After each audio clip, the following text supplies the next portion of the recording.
that we were going to talk about Wall and Westbrook. So we got to Right, come right. through. Let's see. Where am I on this? Oh, no, never mind. Looking for the wrong window. All right. Yeah, the window I'm looking for on this screen is on this screen. I'm like looking over here for this. But nevertheless, this is episode 195 of the First and Framerates podcast. Myself, DJ81, Bill's fourth. We are here. We got a lot to uncover, a lot of things I need to there's a lot of things I need to talk about because a lot of things I'm being held accountable for. So we're going to do that. You guys notice I don't have my shades. I can't find them. My shades are missing somewhere around here. One lens was about to pop out anyway, so I need some new ones anyway because I don't want to be that guy on stream. And if I turn my head real fast, one of the lenses pop out. That'd be really embarrassing. So they're not around, so I don't know what it is. So I'm gonna buy some more tomorrow. Like I said, with tonight. Madden NFL 21 for the PlayStation 5, Xbox One, Xbox Series X just released. To medium fanfare. I don't see anything like out of the way. That was crazy. So we're going to talk about that. And we're just going to get right into it. Before we get started, Real Football Gamer said, we're due to COVID. At least I get some of my money. Hey, I'm happy to be here. Let's talk sports gaming. So I want to say, before I go any further, I hope he don't have COVID. I wonder if he's just out because of it. Either way, I hope you're safe over it, that everything is good. So let's get right into it. Bills, how you been, man? I'm fucking tired, man. I just got home. Don't even ask me how I've been. I've been working. I haven't seen shit from Madden. I haven't played anything. I don't have anything to add. I'm gonna be listening today and roasting people on the side. So did you look at anything as far as Madden? Like, did you look at any gameplay? Nothing. You look really nothing. I want to go into it with without any expectations, and yeah, I haven't played anything. I don't even know if I have it downloaded. I literally haven't. Like, I've been off Twitter today for most of the time. I saw what Smitty said, but I haven't watched anything. So that's about it. DJ, how about you? Well, for some godforsaken reason, my sleep was interrupted due to somebody on Twitter saying that Madden was downloading in the wee hours of the morning. So I was just scouring the internets and the YouTubes for any coverage. Saw a few live streams, then saw Smitty's. Other than that, had a nice little, roll credits moment for my live stream last night.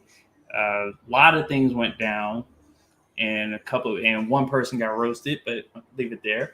And I'm ready to talk about this Madden 21 Next Gen. Wink. All right, real quick, Real Football Gamer said him and his friends came back from the casino. We all came back 5 dudes positive for COVID. Oh, close contact. Yeah, he said he's feeling better now. So I take it that he had it, but he feels better now. That's a good thing. So everybody keep prayers up for him. Hopefully nothing happens outside of a positive test. I mean, outside of him feeling better. Hopefully he just continues to get better. So good to hear that. All right, let's just get into it. I'm gonna put this up on the screen. Let me go ahead and put this up. I had something crazy to say. Oh boy. What you about to say? That motherfucker went to lose his money and his life in the same night. Like damn, man. You gonna go anywhere, not a casino. Good lord. What? Russian roulette? That motherfucker said I wasn't even trying to play roulette. I went in there and I just straight up was like, y'all got any of that COVID left? Two things I want to pull up really, really quick. I thought I had them up on the screen, but it went away. But I hope you feel better, bro. I'm just talking shit, man. Yeah, that's what we all do. Ex-Pelican man. Yeah, we don't want nobody to be. Yo, we would ask Pelican man if he researches it. Right. We don't want nobody to be sensitive or anything. Pull some personal shit. This is what I said November 17th. I said this egregiously unpopular opinion. Madden NFL 21 is a pretty good football game. And I believe the next gen version is going to give me an even better experience. And I told everybody to screenshot this. I think only one person I know that screenshot it. And he threw it back in my face in the Discord. Shout out to Spectacular Pooh. He screenshotted it and he showed it to everybody in the Discord. And if you haven't already, y'all need to go to the Discord and join it. Because, hey, we have fun over there. It's actually a pretty, what the cool kids say, pretty lit right now. It's lit over there. Combined age, we are not that old. Hey, we old compared to people who use lit. But nevertheless, this is what I said. Now, based on what I've seen, and I didn't want to rain on nobody's parade because there's two sides to this this coin that I have. This right here, I can see myself taking a massive L on this. I think I can because what I've seen, I don't see anything that will give me a better experience. What I've seen was a game that was just a game that we already had that just basically polished visually, player movement, and animations. That doesn't necessarily say it's going to give me a better experience, and I'm going to explain why. I'm going to get to this. Our favorite developer, well, outside of the Czar. Our favorite. Outside of the Czar. Oh, boy. Clint said, hey, Kia, because and why Kia? Yeah. He kind of feels the same way that I feel. He said, looks good from what I've seen this morning, but the problem is, this is the problem I have. This is what we should have been playing for the past 5 months. Nothing scream, I need to go out and upgrade this right now. Clint says, hey, Kia, always a great follow. So saw this pop up. Quit buttering people up, Clint. I'll try to clarify this if it helps. The power of next-gen consoles allow enough memory for a vast amount of data that is necessary for each game and to use and pay off the next-gen stat integration. Thousands of new movements, animation, etc. Now, this right here, hold on. He's not in here. This is some bullshit. This is bullshit because I don't believe that this next generation console, these new consoles should be used for this. This tells me that they're using the same coded engine from back then and they need more power to run it. My thing, when I said this, I felt that it was going to give me a better experience because I thought it was going to be a legit overhaul. I don't see why not. Damn near every Madden that we got, you can argue with me about Madden 25, but damn near every Madden we got, even back from the Genesis days, when the Genesis jumped from the Genesis to the 3DO, we saw an upgrade. From the 3DO to the Saturn, we saw an upgrade. From the Saturn to the PlayStation 2, well, I'll say Saturn and PlayStation 1. From those two games, we saw an upgrade from the PS2 to 360. Now, like I said, you can give me a little gray area when it says from PS3 to PS4 or whatever. I can see that because they look very similar, but there was some sort of an upgrade. This right here is probably the most laziest, the most humbug, flim-flam, hoodwink bullshit that I've seen from one generation to the next. Does that make this a bad game? No, I think you're still going to get a pretty good experience in football. I don't think you're going to get a better experience because what is in this game is exactly what Kia said. This is something we should have been playing for the past 5 months. This feels like, this looks like, and you know what?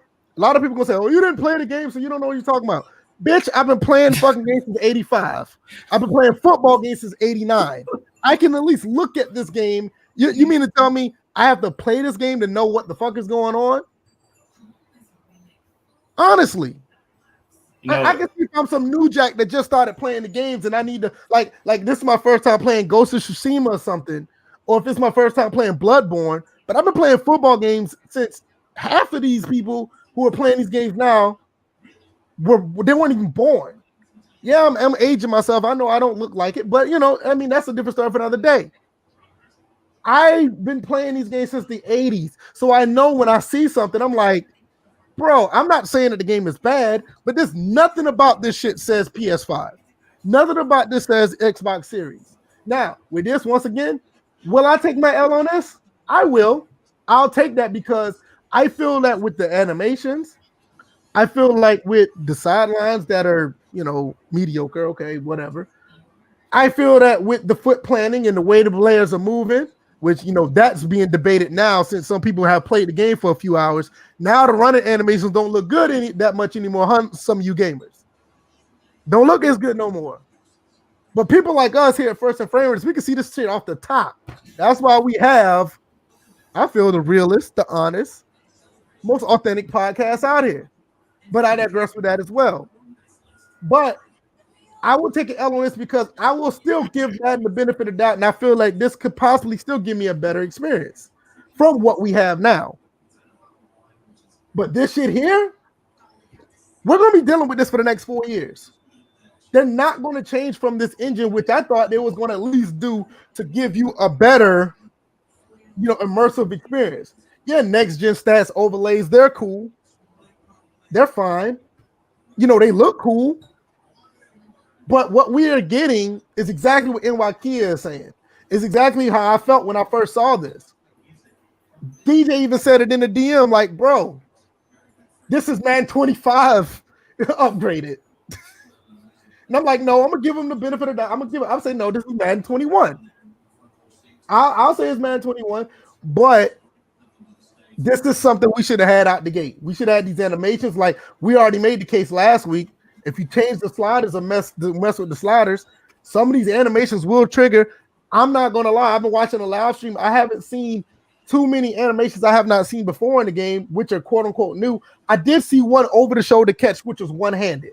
Now I will give them credit for that. Maybe that never was in the game, but I did see that. I was surprised to see an over the shoulder one-handed catch. Now that was dope. Outside of that, I see nothing else.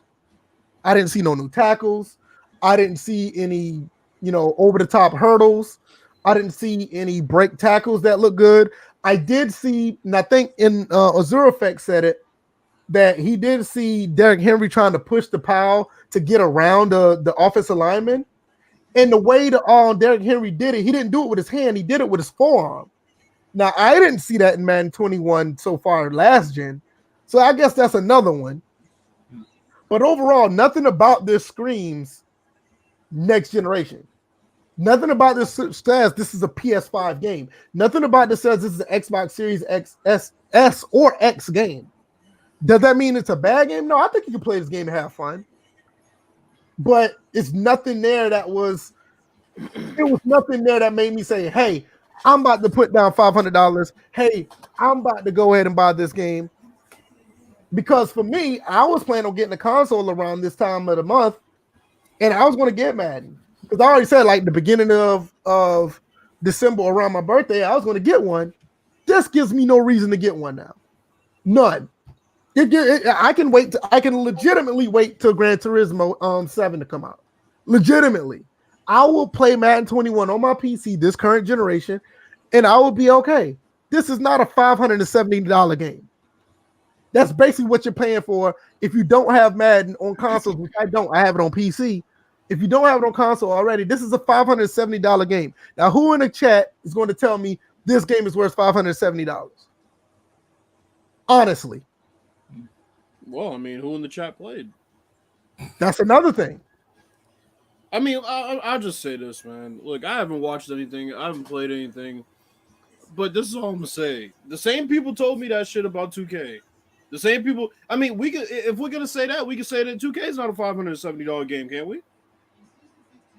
Because DJ made the same argument. DJ made the same argument about 2K. He said a lot of the shit that they talked about in 2K on release day was in 2K21 current gen as far as the movement. So if we're going to talk about Madden in that light, then we got to talk about 2K in that light. What did they do? A zoomed out presentation at the beginning of the telecast? I mean, I'm just saying, bro. It's like I'm not against you. I agree with you. I agree with you. No, but that's my thing. It's like what I told people was after playing 2K, you have to play it to recognize the improvements. That's why everybody is talking about what they've seen. I can't go by that. I mean, I've seen a lot of shit. That doesn't mean anything. I wasn't expecting to see a brand new game. I mean, you have to play it in order to see the changes. I think we knew that off rip. I don't think this is anything surprising.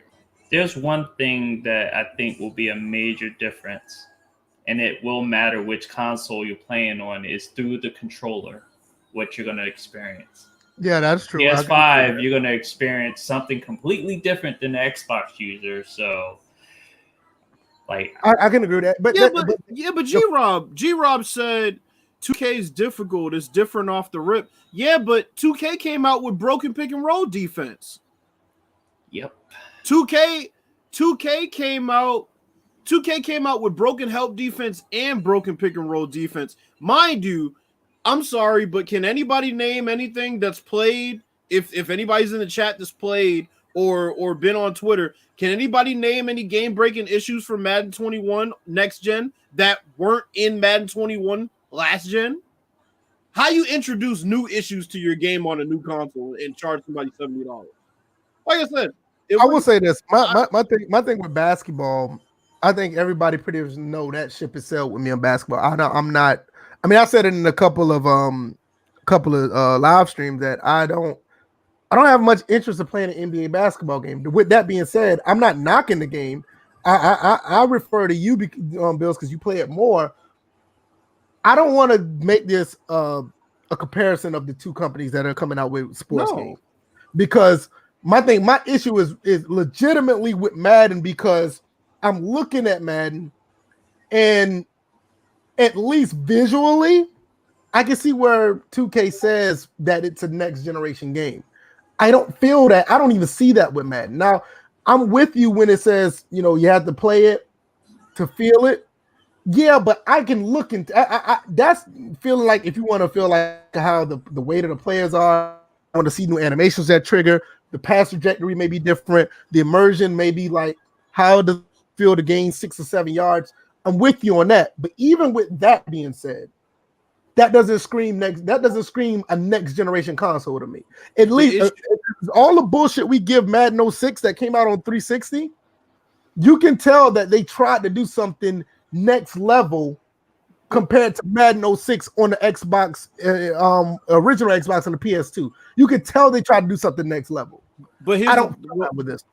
My thing is, if Madden came out with a gameplay trailer like 2K did, and showed their game in the best light possible on the best difficulty with probably some fixed sliders that were playing in the background, I'm sure that everybody would have had that same reaction that they had to 2K, because graphically Madden does look pretty damn good. 2K didn't display anything new in the way of gameplay. As far as that was concerned, when they showed that gameplay video of the Pelicans and the Warriors. So all I'm saying is, none of these next gen games we're gonna be able to just go. Hell, I talked to DJ yesterday while I was playing FIFA, and I had to give it a couple minutes because I was talking shit about the game, and I even did this. I was like, it kind of feels like FIFA. And then I kept playing, and I said, no, the defense is way improved. I'm with you on that, Bill. Oh no, I'm with you on that. But we can say those type of things when it comes to a game coming out on a current generation, or like another yearly release. This is what I'm talking. The things that we're talking about, which is a positive, I don't have a problem with it. But these are the things that we're talking about when it comes to, like, it's almost parallel to having a yearly release compared to a brand new console coming out. When a brand new console comes out, I was hoping to see a refreshed, a reimagined, a brand new experience. 2K tried to give you that, because when the game came out, you look at it and you see what the new camera angle, you see the different things that you can do on the court, the way it was set up. It looks like something from away. It looks like it's away from the last consoles. Madden, even with the improvements of what's on the field, it still looks like something that could have been on the PS4. I mean, you still don't even have the refs. The refs are not even. You would think with the power of the new consoles, you would have that in the chain gang out there. Those are the things I'd be talking about. I agree to an extent, but I mean, the thing is, it's like, in this situation, you can't give yourself an L when what you predicted, basically, you explained. You said better running, you said better animations, and obviously the graphics were improved. That means a better experience. I don't know what else would give you a better experience. You're talking about different experience. Better experience is different, bro. That is it's true. a better experience by the fact that it's improved on the shit that it did, Pat. Even if it's literally improving on the same shit it did last time, it's still by default a better experience than the last time because they improved upon what they did. That's why I'm like, how do you give yourself an L when you made a pretty safe? The reason why I give myself an L because based on my standards, even if those things are better, how much more I'm going to be immersed in the game compared to what I'm playing now?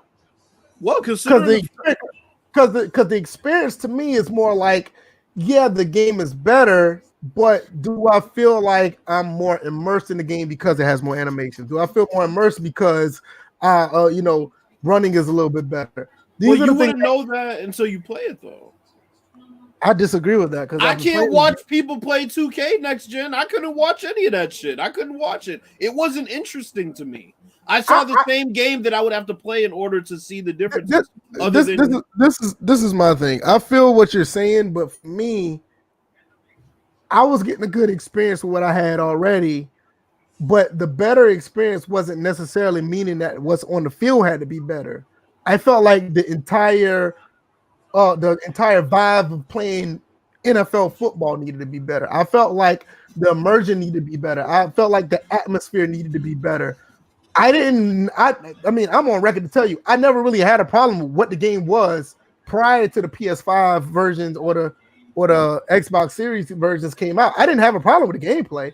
Right. When I mean better experience, I'm like I said earlier, with the refs on the field, chain gang is third and inches. Guy almost got the first down, chain gang coming out. Even with some of the cutscenes that are in Madden now on PS5, yeah, I'm with the cutscenes. Those are cool. Those look better. I mean, they are better because the cutscenes we had prior was just trash. But when I was saying better experience, I mean that because I've been on record to telling everybody I do not have a problem with the gameplay. All I needed was the immersion. Give me a louder crowd when something happens. Give me some more emotion when the kicker misses a kick. I mean, I guess what you're saying makes sense now, but I mean, when you made that statement and explained it on the podcast, those weren't the things you addressed. That's why I'm saying you can't give yourself an L in retrospective after you didn't really explain those things. But the thing was, I mean, I can't remember everything I said, but you can go back and say it. I never really had a problem with the gameplay because I've been on record telling people, hey, you think the gameplay is bad? Go back and look at any of my streams. I've streamed this game for hours, and the football experience, actually playing football, was not as bad as people was trying to make it to seem like, oh, Madden 21 is fucking that. No.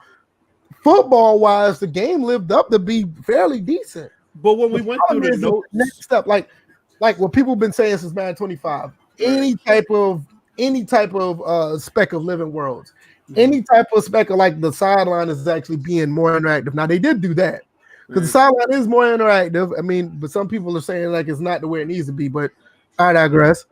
I don't even want to keep talking about the refs, but those guys on the field. The crowd is more into it, not just looking good, but sounding good. It's like those type of things. Like, hell, and I'm not even going to get into the modes because I noticed nobody talked about the modes on Twitter today. It's nothing to talk about. There was no. Well, they already established that there were no changes in the blog. Right. That's why we said last week. I get that, but that's what I want when it comes to a next. I will put it like this as well. I add to it. If they was going to do all these updates on the next gen version of Madden, I would have thought that this is the game or this is the time that you would have saw a big update to that mode. I know it wasn't going to be there, but that would have been the time that you would have said, okay, PS5, Xbox Series, here's the update that we did to franchise mode. Now, does it happen that way? Did it happen? No, because they already had a different type of game plan for it. But if you're trying to push the next gen version of the game, and you already got roasted on Twitter for it, you would have thought that would have been the time to do it. But I didn't even want to go there with the modes. But it's just that the better experience for me would have been like more, hey, we're going to give you an overhaul on the atmosphere of football. They did not do that. And that's I get where you're coming from. I guess I'm just saying, like, as far as like officially deeming it like, VF gets an L, I just don't think that makes sense based on how you explained it the first time versus how you explained it. I get it. It just doesn't fit. I don't want anybody. I don't want anybody to think that I had a problem with the gameplay back then or I have it now, because I don't. Because I mean, I still to this day, I mean, obviously because of my streaming schedule, I have no problem playing more of my Raiders franchise on Madden 21 now. I just don't. It's not like this is the game that like, oh, fuck this, I don't like Madden, it's trash all of a sudden. No, I still play it and I still recommend it to anybody who has like, what is it called, Origin, EA Play. I recommend the game. The game's not bad. It's just what they put on PS5 was some shit that we could have had. You know, we could have had this back when the game first released, and that's what really pisses me off, because it's like, bro, you cannot. I don't do tech. I don't know nothing about how this game is programmed, but it is hard for me to believe to say this right here can only be put on the PS5 and Xbox Series. That is hard for me to believe, that knowing that even when these consoles, the Pro and the Xbox One X, y'all do realize that those two consoles still haven't maxed out their potential of what those consoles can do. Now, if you're talking about the base PS4 or the base Xbox One, yes. But the fact that these were mid-gen refresh consoles, these consoles have not been maxed out to their full potential. So with that being said, you can't tell me what they put out on the PS5 could not be done on the Xbox One X or the PS4 Pro. I don't believe you. I don't believe that. That's hard for me to believe. That's what got me. That's what got me upset. But as far as me taking out, if somebody want to say, hey, VF, you took an L on this because of that, I can see where somebody's coming from. But they're stupid. But this they're dumb, because here's the thing, bro. When we hand out L's, we always talk based on facts, and we talk based on what was said. We can't like I can't retroactively give you an L. Like, oh well, today he changed the standards, so he gets an L today. But like 2 weeks ago, even though he was spot on, now we're gonna hand him an L. Like, nah, you said what basically everybody's been saying. It's a slight improvement. It improved on things that needed to be improved on, and it wasn't anything that was going to recreate the wheel. Yeah. And I want everybody who's here to listen to me and say this. I do not have a problem with the upgrades that they did. I don't have a problem with what they've done with the progressive game. But like I just said before you responded, Bills, nobody can tell me. Maybe, like I said, somebody could come here and school me on the programming of this game. But what Clint said right here, I'm gonna put it back up on the screen again. Not that one, this one. This right here, I don't believe this could not have been done on a PS4. Well, here's how we know he's been lying. Here's how we know he's been lying. They just said that they rated their players based on next-gen stats. They said the shit on Twitter before Madden 21 was released when they tried to explain their ratings. Now, if they're going to say, oh, well, we integrated it into the game engine, then fine. I guess maybe they'll have a point. But let's not act like next-gen stats is this newfangled fucking instrument they're using all of a sudden. Like, that shit's been around. And it's part of the reason why there's been so many conflicts with the ratings to begin with. Yeah. I mean, that's just my main thing. Is just that, I mean, I get it. If you wanna rip the L out of my hand that I'm holding, I get it. But this because I said it in the Discord, because I did not want to rain on nobody's parade. I did not want to do it because everybody was having fun on Twitter. Oh, this looks great. This, that, and the third. But I'm looking like, yo, you guys are just trying to justify that you have this game and trying to have a good time. Yeah. Some of y'all got to be honest, man, because this game may be fun, but like I'll say 70 to 80% of y'all are like, in the back of your mind, like, this is some bullshit, but I got to put on a smiley face just to say, hey, I'm having a good time. No, this is some fuck shit. This right here should have been what we got from the beginning. And for you, Clint, I don't care how you feel about me. I mean, that's just another story for another day. For you to sit there and say the power next gen consoles allow enough memory for vast amount of data that's next to each game to use the pair of next gen stat integration, he could have stopped right there. Because with that, he could have sold that to me and be like, okay, I get it. But this 1,000 of new movement animations, that's bullshit. Y'all put 4,000 or 400 animations in the game in Madden 25 and we never saw them. So you mean to tell me 7 years later no? I believe that what all this stuff that they put in the game maybe outside of probably visuals and for it to run at 20. I mean not 20, but to run it at 4K 60 because they did upgrade the visuals. They may not been able to run at 4K 60 on these older consoles, but for those animations and shit, you're not going to sell that on me saying that these animations was in this game because of the new console. That right there, I can't believe that right there. If you fall for that, bro, I got a fucking bridge to sell you under a fucking rock. I don't believe that. That shit's not working. But DJ, you haven't said anything. What are your thoughts? I've just been sitting back and just listening to y'all just basically say that I was right. That's basically what I'm hearing. Shut up. It's basically what I was hearing. It's not a port. It's pretty much a port. It's not a port. It's pretty much a port. You know what? I'm not even going to dispute either or. I can't sit here and say, oh, it's not a port. And I can't say that it's not. I'm not doing it. I'm not. I defer to y'all to have that discussion. I'm just pissed off that they're like you said, this is bullshit. I'm gonna look at some of the people in the chat. Let's see. Real Football Game said, I'm not buying next gen console for at least a year. What a slap in the face, even though I'm not surprised. Mr. Motown, I haven't seen him in a while. Said, preach and teach my brother. I don't know about. Wait a minute, what kind of picture is that? Yeah, come on, man. And you didn't time that person out? They got legs in their picture, but yeah. Is that Jill Scott's legs? Hey, listen. Wait a minute, Jill Scott's light skin. That's the dark Jill skin. Scott ain't light skin. She's lighter than that. I don't care. Not in certain light, she ain't. Hey, we ain't flagging this right here. That's all. Don't do that shit. Nah. Now you get an L. Nah. Everybody put an L in the chat. Everybody put an L. Put an L in the chat for hypocrisy. Boo that man. Hey, listen. The last time that this happened, I didn't see all VF at. Hey, listen, we got other brothers in the chat. They might want to see it, so I'm not gonna do that. Yeah, but you ain't supposed to be seeing that. Hey, I didn't say I'm looking. Hey, next comment. He told on himself. But I hope she don't see this podcast. Y'all in the back of the head, man. Y'all stop. Hey, you're the one that paused for a second. Was like, maybe I just let this up.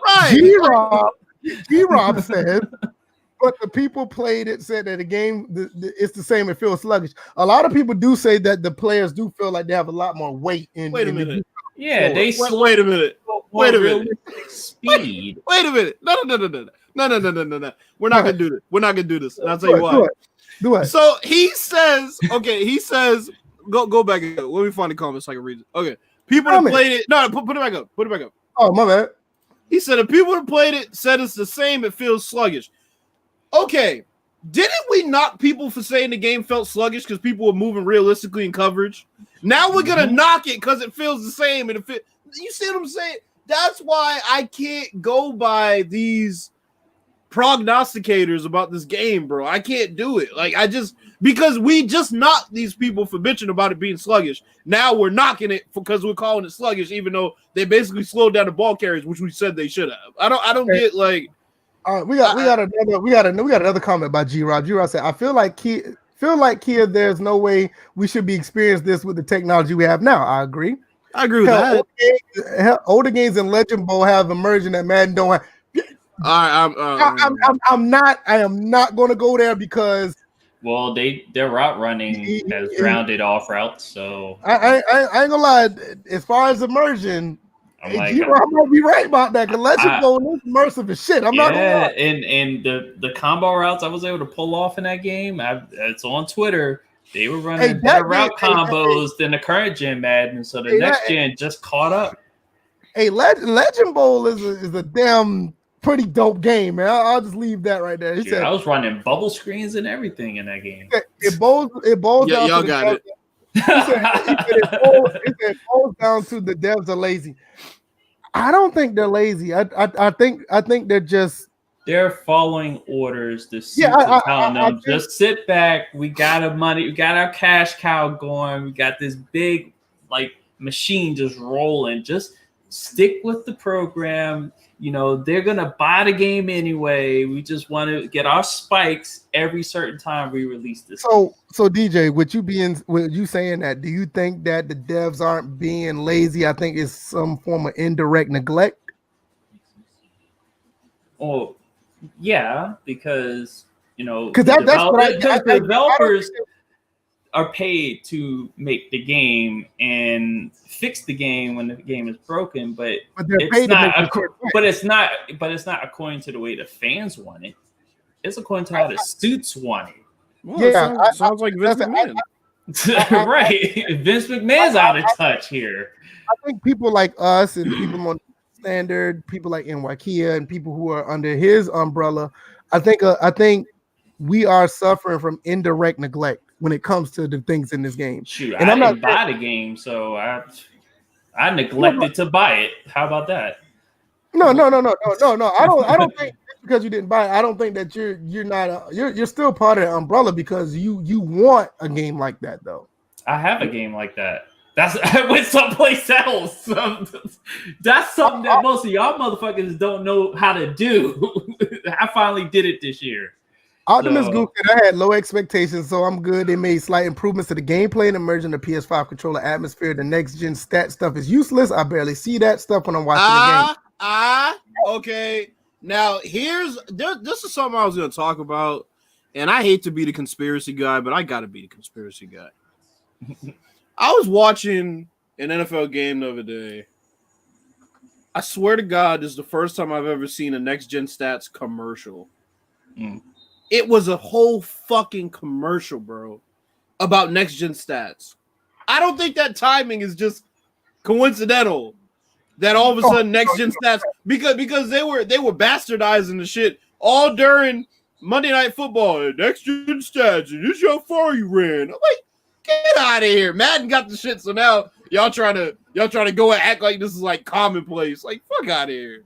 I do agree with that comment though. No, you don't see it, but you're gonna start seeing it. I guarantee you. Yep. You're gonna start seeing it. Lil Uzi Vert said, "Yo, this is the first time I see VF without glasses." Oh man, hey, I used to do this all the time. Let's see. Real Football Gamer said, "Man, what if football?" Little Uzi is suspect as hell, by the way. Hey man, hey, not the person typing, but the Okay. Well. Back to the legs. He got it.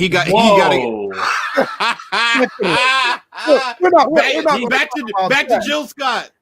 Yeah, we're not going to talk about that. We're not going to talk about that type of the male body. We don't want to go there. Real Football Game says, "Man, what if football games reach their peak? God, I hope 2K can change this slow and deflated trend of slow progression." No, football games haven't reached their peak because we've gone backwards, not forwards. We haven't seen the peak reached because we're still trying to meet a standard that was made a long time ago, like franchise mode. So no, I mean, no. Tadal 52, appreciate you coming through once again, seeing you a little bit more. He said, "What up, fellas? Good discussion so far." We always try to keep it that way.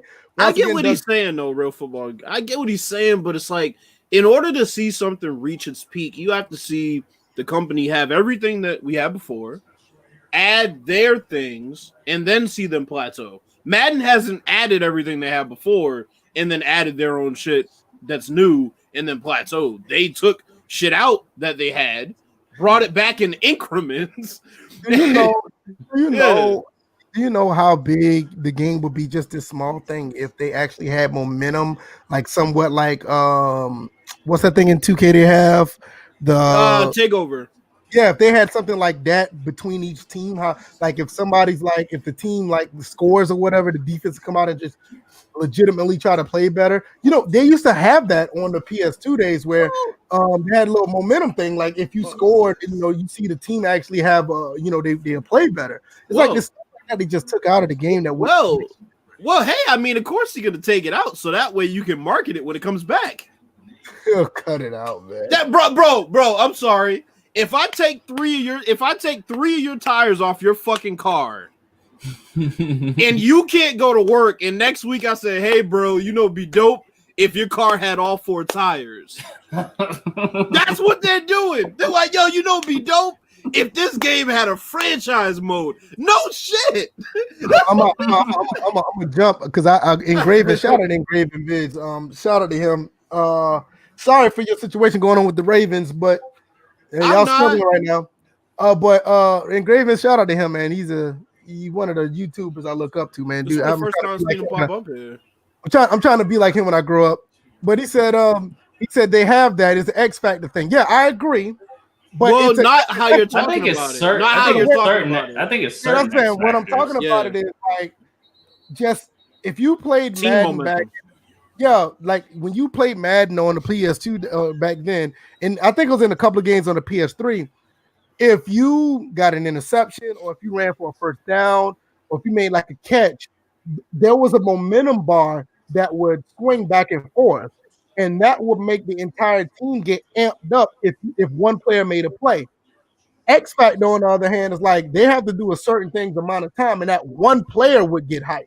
But it's like this is what happened in real football. Like like let's say for instance, what your quarterback scrambles for a first down on a 3rd and long.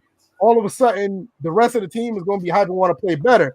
That one little small element would make a big difference outside of just the X Factor. Engraven also says, I played it for the first time today on Next Gen. I didn't think it played bad. Players move slower, but it feels like they tried to make it a bit more realistic. I've seen a few new animations too. I think that's the sentiment of everybody's just been saying. That's basically what it was. They don't think the game played bad. A lot of people saying the foot planning was a little bit more heavier. The players felt heavier, so the players did move slower. And I don't know, Engraven Viz not a 100% sim football gamer like we are. So I know he kind of feel he sees that he tried to make it more realistic. But the few animations, I'm actually surprised you only seen a few. I don't know if you mean a few like literally, but you just saw something different. So but yeah, I'm with you 100% with that. G-Rob says if Madden could bring everything they took out, we wouldn't be having this discussion. I think that may be incorrect, but that's one discussion we can have for another day. Because hold on though, because what he's saying is interesting from the perspective that 2K tried that, and what did people complain about this year? Interior defense, even though they had guys with 25 rated interior defense. Yeah, then they say like anybody could get like dunked on, even if they have like the interior defense. No, they said if you don't put your points to improve your interior defense, you will get postered. And people said, no, that doesn't make sense, even though it makes perfect fucking sense. Facts, Dave and Eagle. Facts. Keep going, Bills. I'm sorry. They also had ratings change throughout the game. Well, they added more and they don't understand what they do, which is another funny thing. That is 100% fact. They did that in NCAA and on Madden on the PS2. Oh no, okay, I see what he's talking about. I thought you meant I see what you're saying. Say for instance, you had like a 69 overrated running back or whatever, and he has a breakout game. All of a sudden, his overall may go up to like 71 or something.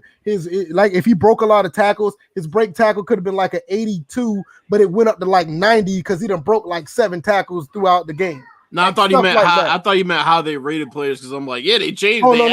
They added more ratings and they don't know what they do. No. You can literally have like say for NCAA, because I play NCAA 08 on PS2. You literally can have a freshman receiver catch like 5 passes, and all of a sudden his catching goes from like his freshman, so it's probably like a 70. His catching to go up to a 73 mid-game. Right. Like that, you don't see stuff like that no more. But here's what Madden's doing. Madden is pulling a Taco Bell. Every time Taco Bell comes back with the nacho fries, these motherfuckers make a movie trailer for it. That's what Madden's doing. Madden's taking shit away that you want, and then when they bring it back, they're like, hey guys, guess what we got? Player movement. So True Step is back, even though we named it something else. True Step is back, even though we had locomotion back in Madden 11. Like, okay, next gen steps. Hey, right. Hey, ProTac is back. We're calling it. What the fuck did they call this shit in the blog? They had some fancy name for tackling. I'm like, bruh, you motherfuckers got a name for everything. What they call it? Like, what the fuck did they call it? wasn't rare. It was. It was. It was something stupid. That was like, why are you naming this? Like it's a tackle. It's like what you name missiles for, like a Moab Right, or whatever. Like, but that's what I'm saying. Like, yeah, they say shit to make it seem like, well, you know, we know you guys really wanted this back, so it's like, yeah, you took it out, so people have a reason. And we talked about this years ago, though. We asked, okay, what would happen hypothetically if the game did give us everything we asked for, and like what would happen? Well, we saw it with 2K. Like I said, 2K came out other than the pick and roll defense, which a lot of people didn't even notice. 2K21 next gen. Bills, I can go back further than that. What? 2K11 damn near gave everybody what they wanted in their basketball game. Yeah. 2K11 was that basketball game we're talking about. People find a reason to complain too. Yeah, they found but they literally had to find a reason. But 2K11 was basically that game that, bro, why do we need another one outside of, you know, visuals? But 2K11, when 2K11 came out, though, I mean, it's dated now, but you gotta think about that. No, but what they did was people complained about canned size ups, right? Yeah, they did. So they took the canned size ups out. Then people complained, where'd the canned size ups go? So then 2K brought them back. So some of the shit is self-inflicted. I got a question. Not in Madden's case, but just in games in general, it's kind of self-inflicted. Okay, I found the name. It was Rally. Yeah, Rally. Okay, yep. Rally. I got a question. Good. I got a question. If anybody been watching my streams, like when I first started to come back to stream again, who remembers in my Raiders dynasty when I traded somebody because of this? We've been talking about this for a long time. No, like I said, Quaface may remember. I don't know if Putteminthegame, he's not here, but he may remember. There was in the chat when I was streaming. Who remembers when I had a Raiders player that held out and I ended up trading him because I didn't want to deal with his contract? Put it in the chat if y'all remember that. Holdouts was another thing that was in Madden on PS2. You're gonna have to wait till Madden 22, bro. They took it out and you never saw it again. You have to wait till Madden 22. You know what they call that? The scenario engine. The scenario engine. That's what they said. We're adding new scenarios to the game in Madden 22, and we're adding other shit that should already be there, like team morale and fucking. I mean, it's and team morale was in Madden 08 as well. It was, and that's one. And that's team morale was in Madden 12. Yep, and that was the reason why you had people hold out, because the morale was low. And Graven Vin said that would be nice. It's too realistic though. Madden ain't close to putting that in. Yeah, I just can't see it. I just wanted to go back and say that they had yes, they did have holdouts in Madden 08. Matter of fact, they had it probably in Madden 06, 7, 08. They probably had it, but they had it in all the PS2 and the original Xbox Maddens. I can attest to this. I know, but they do that now. People will flip their lid if they did that now. You know what though? They oh my god. See, me and DJ talk about this shit all the time. If you add options to your franchise of what you want, like things that are uncontrollable, 2K lets you turn all the things that are uncontrollable off. They should put that shit in the game for people who want that. If you want holdouts and you want all these scenarios to pop up in your franchise, you should have the option to keep them on. But to not put shit in the game, that's the issue with Madden. It's all absolutes. Well, we can't satisfy everybody, so we'll just pick the section of the fucking community that we want to pander to. So when we want to improve gameplay, we'll put new. I got it right here. Good. Let me see if I can pull up this. I got it right here. This is in Madden 07, so I don't want nobody to think I'm lying, because I know what I be talking about. Like I said, I've been playing these games since '87. Let me see. Okay, here we go. Oh, and Bills, check your what that say right there? Messages real quick. Gotcha. Yeah, get that out of there. What that say right there? Anthony Davis. What is he doing? I don't know, but that looks like a mugshot. It does, don't it? What does that say right down this thing? He's holding up the what is it? The Cleveland? What's that? Cleveland? But Cleveland Browns. He's holding out though. He's holding out. So I don't want people to think that I don't know what I'm talking about. They used to have holdouts in the game. and they took it out. But wait a minute, what are those other icons like the finger and the one? That means he's a fan favorite. Ooh. And the Michael Vick icon, that means that he is who is this guy? Oh, I can't remember what that one is, but I know. Oh, he's a left tackle. No wonder I don't know him.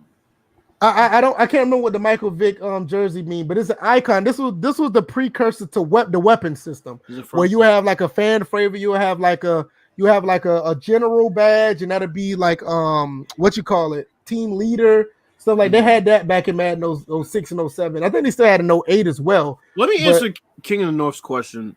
So he asks, isn't Frostbite the main reason why this game never drastically improves? EA is committed to it long term because it's used in multiple games. I don't see why the game will meet our expectations. I don't blame Frostbite. I can't blame Frostbite. These problems were here before Frostbite, and they aren't even talking about Frostbite right now. Frostbite is really irrelevant. Yeah. Is it still being used? Because nobody talks about it. We don't know. That's what I'm saying. I can't blame Frostbite. I just blame them, period. I mean, as long as the game is on the same engine, which based on everybody that's seen it pretty much says it's on the same engine, there's going to be the same problems regardless of what they try to layer over it for, an aesthetic upgrade. It's not going to matter. Right.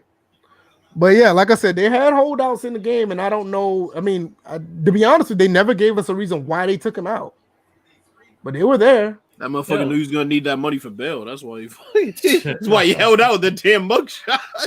I tell you what, there are a lot of things that Madden has taken out that they have not given any explanations. I don't think they even given an explanation why they took the QB Vision out. But yet on the back end put in QB out. Well, we kind of know, but I mean, as far as have they said why they won't add it back? That might be a backdoor way into why they took it out. Well, I don't know why. Remember, they did target passing for like a couple of seasons. No, target pass was in Madden 18. I remember that. Wow, the 6 most useless features in Madden history, and that shit's on there. Wait a minute, wow. I gotta read.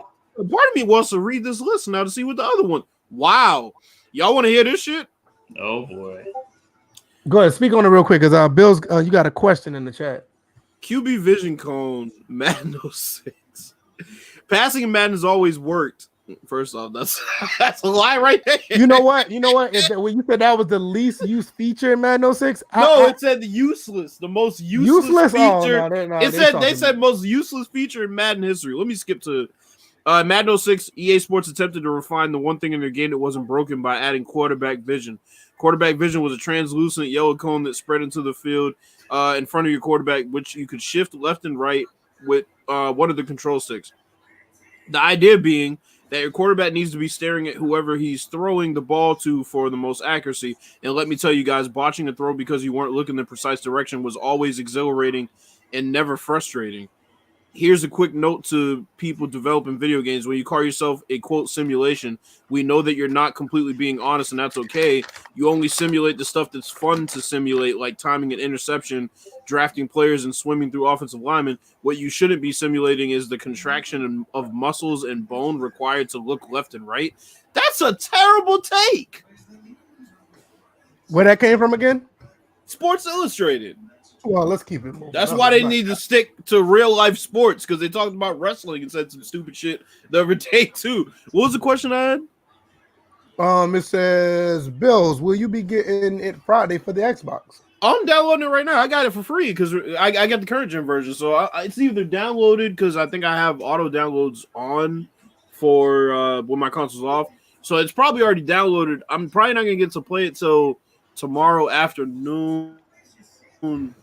But yeah, I'll be streaming it and I'll be doing some stuff. And we were just talking about Legends Bowl. We said Legend Bowl have the helmets flying off, refs and chain gangs. Yeah, they do. That little game is I highly recommend anybody get. It's a great.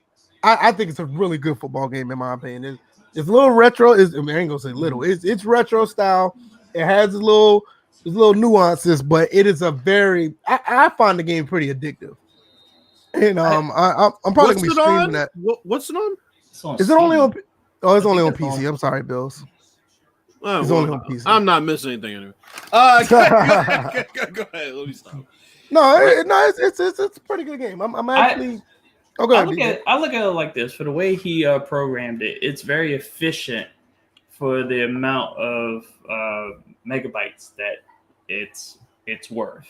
Like as far as what he programmed, what he used the amount that because it's the game's only what like 300 something megabytes. Yeah, it's like 175 or 375 or something like that. Okay, because it's definitely a very efficient use of it.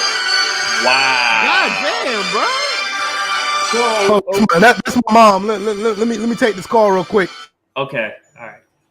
Wow, That was the loudest goddamn man. Can I get my ears back? That was like the wrap it up B music that was playing. I thought Lance Storm was playing the Canadian or maybe Sting was debuting at VF's house.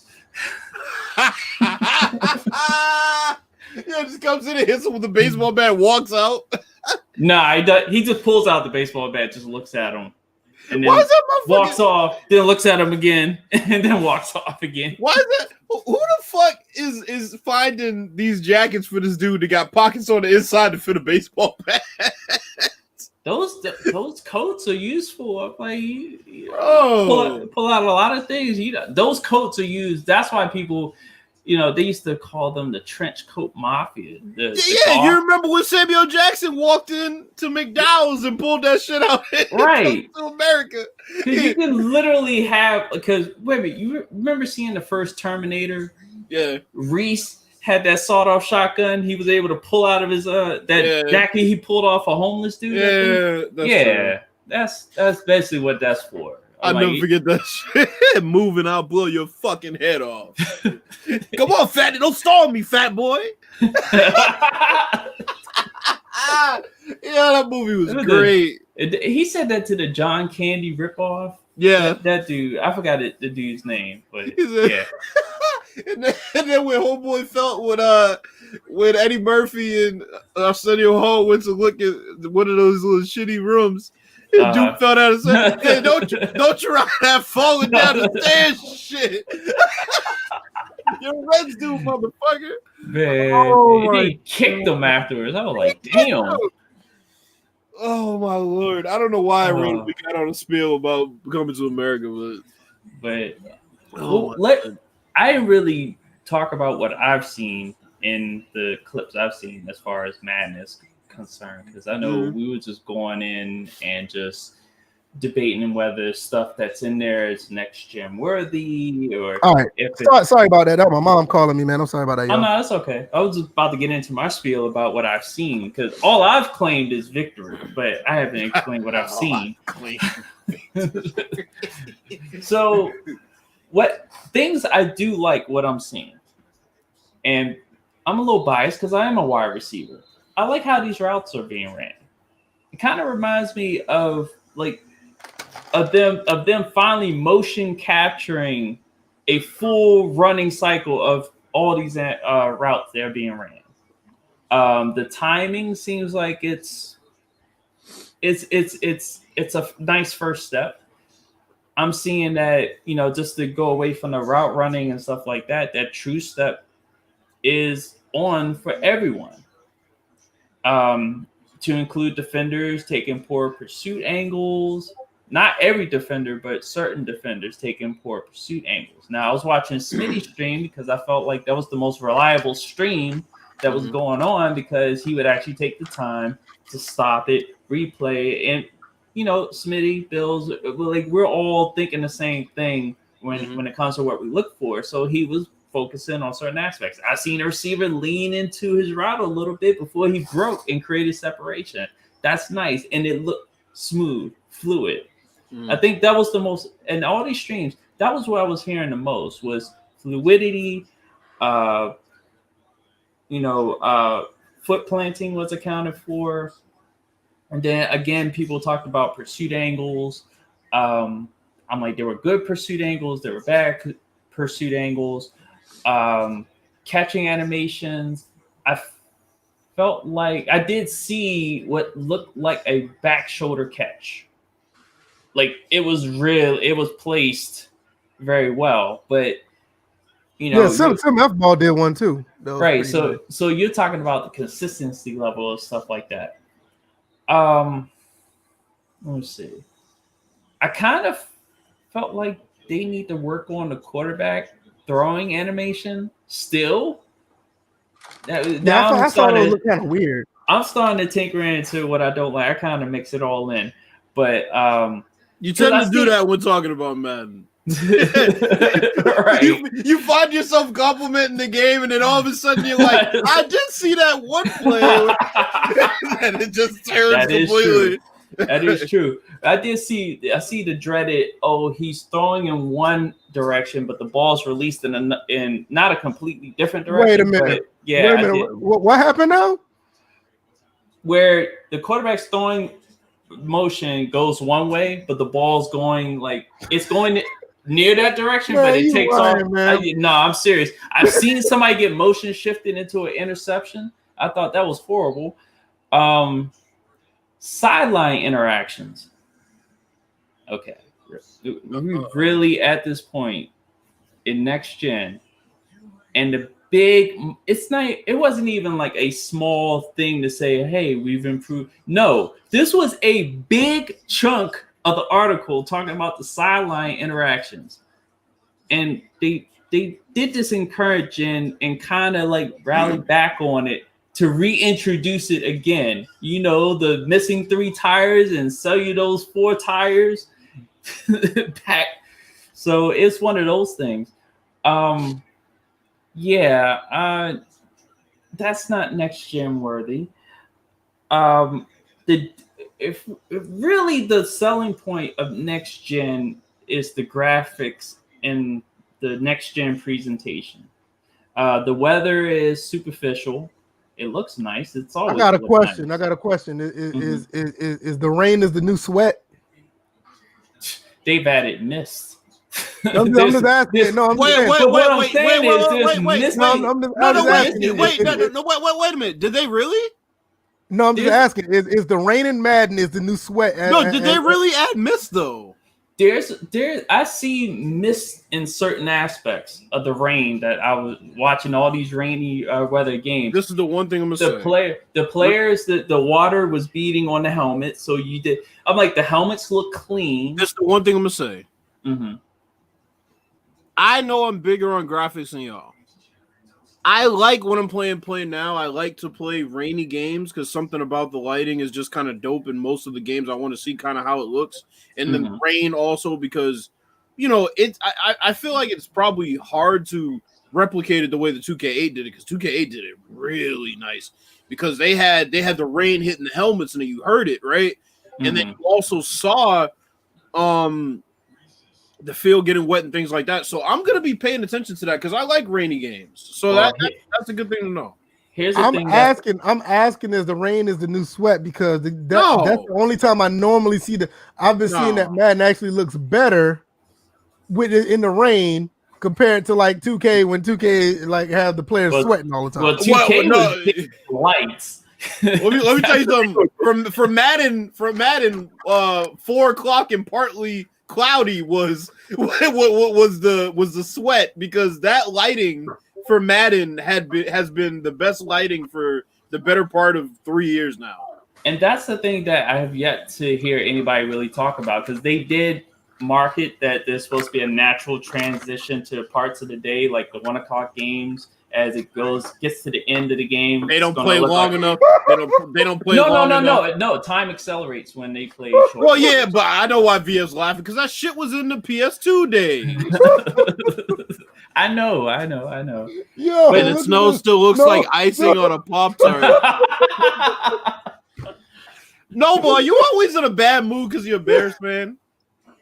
Oh, God. No, because G-Rob's always in a good mood. I don't know what it is, bro. You need to cheer up. I ain't gonna lie. That comment is funny as shit, though, because it does, though. The snow in current Madden, this goes back to the PS3 days. It always looked crazy, man. G-Rob, they need to add a slider not a slider, but they need to add a setting the way that FIFA has it where you can adjust the wear and tear to the field because FIFA has it where you can have it from no wear and tear to extremely heavy. Well, they call it extremely heavy. It doesn't Shoot, turn hell, out to they be can take from Microsoft Flight Simulator if they wanted to. Don't Like- talk about that. Don't talk about that game. Don't talk about that. Nigga do Don't talk about that game. Don't When talk it about comes that game. to weather, Don't talk about that game. That shit is pissing me off. The fact I That's- still can't play it. And Yo, then, we're it's gonna not- release it.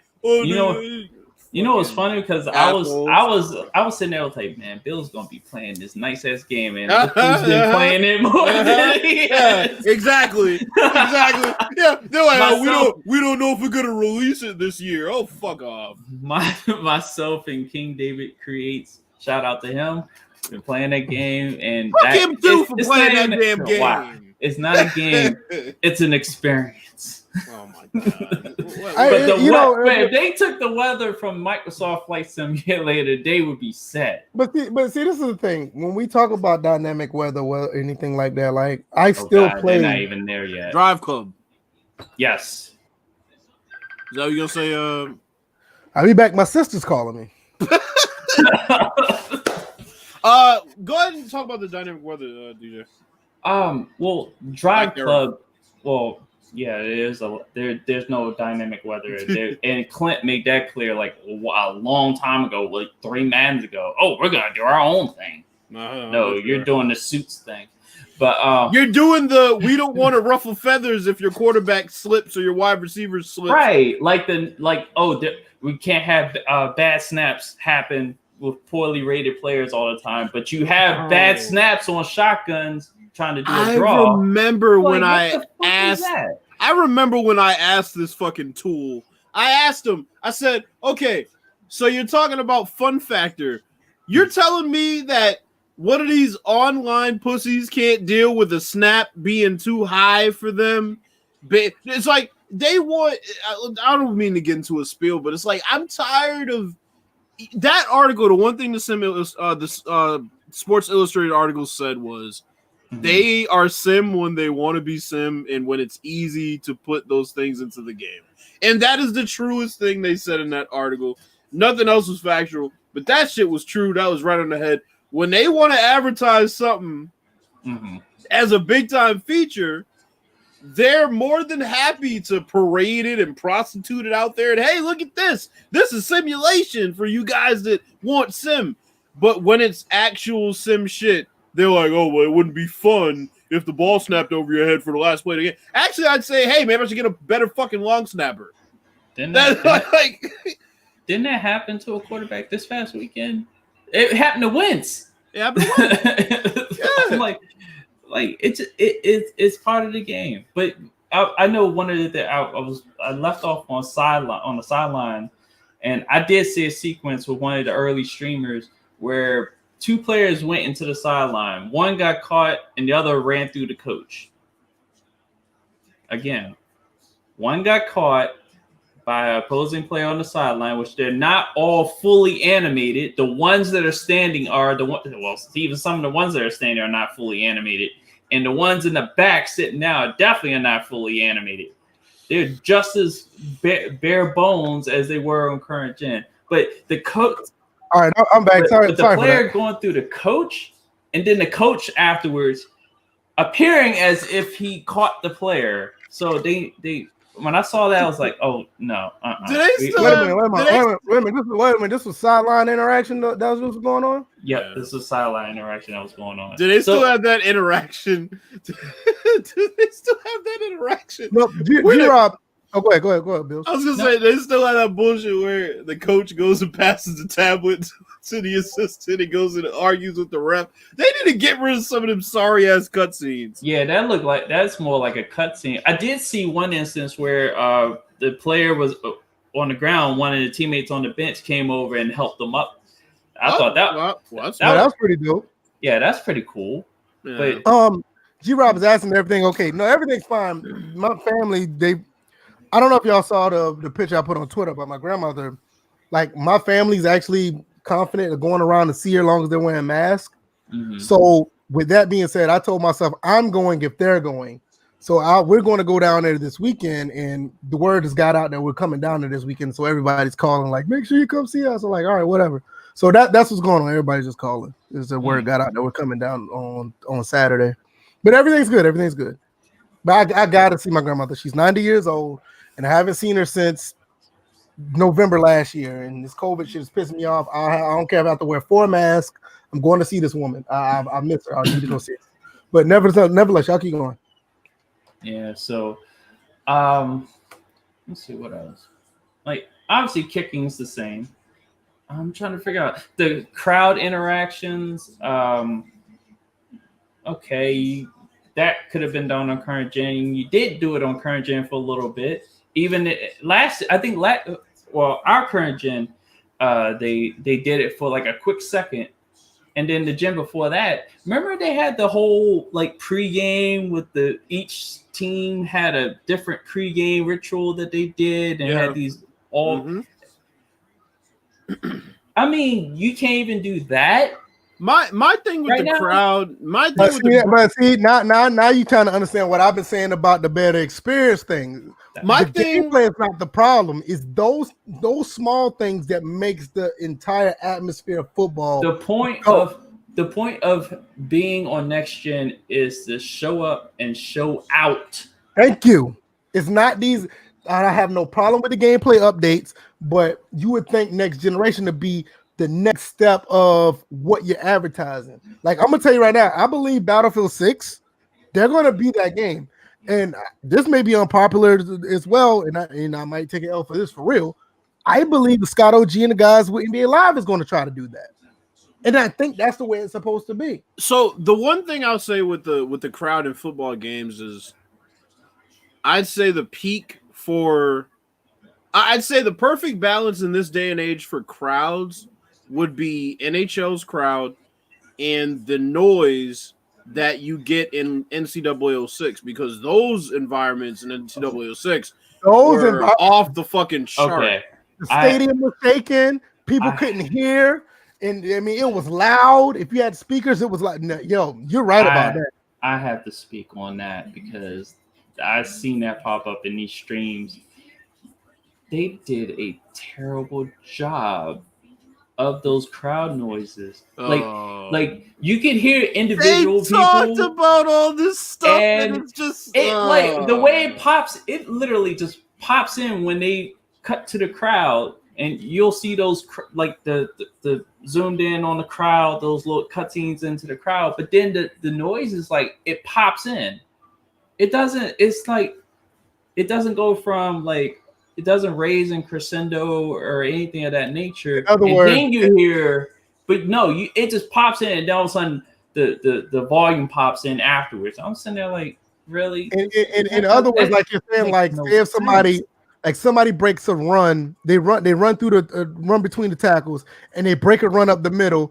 All of a sudden, you hear the crowd just gradually get louder when that happens. That's what's supposed to happen. Right, that's what I'm saying. Like you don't hear that. You hear it after he gets tackled, then the crowd just go wild. Like because they made it a cutscene. We can go back to APF. One thing about APF I used to love: go throw a deep pass on APF. We go back and hit the replay button and watch as he throw the ball and the ball is in the air going deep. You will see the people in the crowd start to stand up and see what happens. But also to your point, when you broke off a long run, once you got past the first level, they'd start to slowly build. Yeah. And then by the time it's like, oh shit, he's gonna score, they were in like full like losing their fucking mind. Pandemonium, right? Yeah. That crowd still has no clue what's going on the field. I'm gonna have to stream APF sometime soon. And I want to show stuff like that. Like I think this is a while back. I don't know if it was 2K football now. It was somebody, but you throw the deep pass, and all of a sudden you'll see people start to stand up while the ball's in the air just to see if the guy's going to catch it. Like that, I've never seen that in a game outside. Like oh, good. You sit there because I'm referring to NHL. You go and you watch anybody playing NHL gameplay on it. Well, you would prefer you'll be able to see it better on the broadcast cam, the true broadcast cam, because the crowd will be in it. But if you ever want to take the time, if you have the game, play like a few moments, like play like a minute or two, because the replays are extremely long. That's another thing about You know, you would think you could have a longer replay system in NHL, but I digress. And just take the time and just pick a particular part in the crowd. If a mascot is in that section, that's even better. And just watch them watch the game and tell me tell me what's going on in the game at that moment. Who's got the upper hand? What is somebody in the crowd bored? Yes, you can tell. I was just playing the game earlier, and all I'm doing is pass around the puck. One dude sitting there like this. Mr. Ham He's literally bored. Mr. Ham has a question. Seriously, though, where's the disconnect with EA developing quality immersive football and basketball games up to this point? They're being stuck or being just decent overall. Yeah, we already talked about the basketball part. That was the fact that Scott OG left and took all the creativity with him. Basically, what I'm thinking is basically what we said is just two words. I think it's just oh man, I forgot what was that? It was neglect. I'm talking about neglect, but I think it's marketing.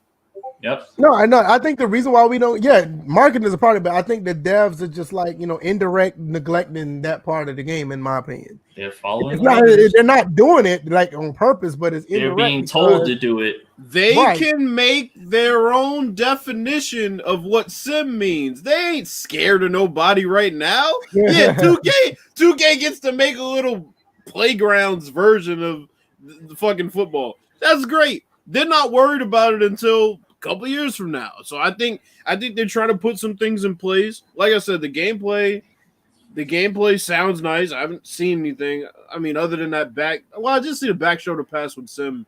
That was nice, but we've seen animations like that before. It just wasn't a low back shoulder pass; it'd be a high one. Right. The high one isn't current gen, yeah. But I mean, they're just resting on their laurels that they don't really have right now. They're the only game in town, and that's how they're going to continue to carry themselves. Yeah, they just said it right there. Yeah, they just bought themselves some extra time with everything. So, shout out to Chris Thomas. What's going on, man? He said, "How y'all liking the gameplay?" We talked about it earlier. We talked about it earlier. We don't have a problem with the gameplay overall. I mean, the gameplay to me has always been pretty decent. It's the stuff that we were just talking about now. It's the stuff like what DJ was saying, like you go all out to show that, hey, this is a step up. You're getting a new experience. You're getting like, an atmosphere that feels like the sport you're playing. I think that's what, DJ was saying. Other than that, releasing early was a nice present for folks, but that came out of nowhere. I didn't expect them to do that. But the hint was them and FIFA were going to be a package deal from the very beginning. So the moment FIFA was released, we knew that the hammer is going to drop on the other game soon, quickly. Noble said, "Don't forget the cameraman looking in the other direction." I did not see that. That's not true. I don't believe. I did not see that. Now that ain't happening, man. Noble's stupid. But no, I think at the end of the day, I look at Madden 21 on the PS5, and I haven't played it. And I said this earlier. I believe I don't need to play it to tell you how good or bad the game is. Not at this point. But I do feel like this game is like a step up gameplay wise. But I told Chris Thomas in the chat, don't worry about the typo with what I said. He said it looks pretty good, honestly, but I feel that it could have been done on the PS4 Pro. I feel like this gameplay could have been done on that, but that doesn't make it a bad thing. I just feel like this upgrade is no different from an upgrade to like a really big patch or really, really big update. Because it does not scream PS5 or Xbox Series to me. It just feels like you just got a better, you just got a bigger update. Nothing about it screams next gen to me. That's just my opinion about it. Now I don't want anybody to think it may be a bad thing for some people, maybe a deal breaker, maybe because it's only on the PS5 and on the series, and I get it. But when I'm looking at it from a football gaming aspect, it's an okay game. It's just that I feel like we could have had this when the game first released. That's just my opinion. Okay, Bills, what just happened? Because so I find what Giannis said very interesting. I thought you were about to say Karl Malone finally admitted. Nah, fuck him. He needs to die anyway. Damn.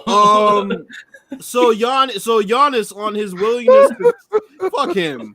Giannis on his willingness to team with other stars. This is interesting coming from second, third best player in the league. He said if LeBron and Kevin Durant and Anthony Davis came to Milwaukee, I would have been good with that. I'm not interested if I am the top second or third name on the team because I want to win. Now, the reason I find this interesting is because the people who talk about competition and wanting to compete are going to knock him, but they're the same people who, if Giannis retires without a ring, they're going to knock him for that too. So I find it interesting that Giannis would come out and say that, considering the fact that he's going into his last season under contract with Milwaukee. That's very interesting that he would say that. And I'm also hearing that them not getting Bogdanovich hurt their chances of re-signing him when they botched that signing trade.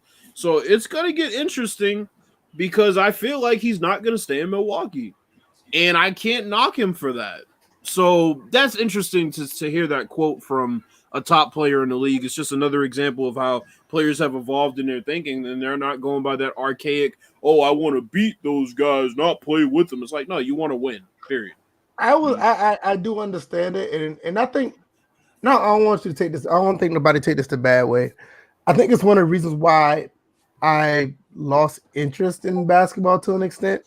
Because don't get me wrong, I totally understand that you want to win, and if you do team up with another superstar, that's fine. Because they did that back in a lot of people don't want to admit it, but a lot of teams did that back in the '90s, so it's nothing really new. I feel like in the art of competition, you'll want to beat that next best player. Now, I'm no professional. I've never played in any professional ball or any type of professional sports, but I feel that just in the art of competition, I would want to beat that other person who y'all say that's my equal. Just to say that, look, I whooped your ass on the court. What you got to say now? Joe Numbers. That's just me. No, I'm just saying that's me. Joe Numbers, I don't think the media stays forcing stars out of small markets in the NBA. I think small markets stay forcing stars out of small markets. I think that's how it happens. I don't think the media is doing it. I think it's by design by the league. Of course it is. That's what I'm saying. I think it's more designed by the league. I don't think it's the media. Bro. I think the media pushes it because its nose is being pushed by the league, and for them to push it, it gives them more ratings because more people are in bigger markets, and if more people in those markets are watching them, it'll give them more incentive to push it, so more people will watch. Joe Numbers, that's not true. He says a player gets more respect for hooping and going all out and not getting a ring versus ring check. From who? Because the last time I checked, I'm gonna raise my hand on that because it's kind of like what I said. It's kind of like what I said. But VF, this is what I'm saying though. As far as who gets more respect from the majority of people, that's false. That's incredibly false. People, every time Shaq brings up Charles Barkley not having a ring, the fucking peanut gallery goes just giggling. It's so funny. So they can't do that. You're not going to knock a guy because he went and played with other talent, and then on the same hand, you're going to say, well, I respected him because he didn't play with other superstars. No! Come on, bro. It's ridiculous. So the media does it with Falcons fan. They did it with Baron Davis, CP3, and AD. Yeah, but the thing is, bro, here's what you got to understand. Those small market teams are already at a disadvantage because they're not going to be able to lure other superstars to those teams, to those franchises. Like I said, that's by design. It is by design, but this is why I said you need to remove some teams from the league. Period. That's what I said. That's it. I think that's what I'm saying. I think that's by design by the league because the league does that to themselves. The league makes so much money they can make in the market if they want to. They just choose not to because the markets that are already there, it works for them.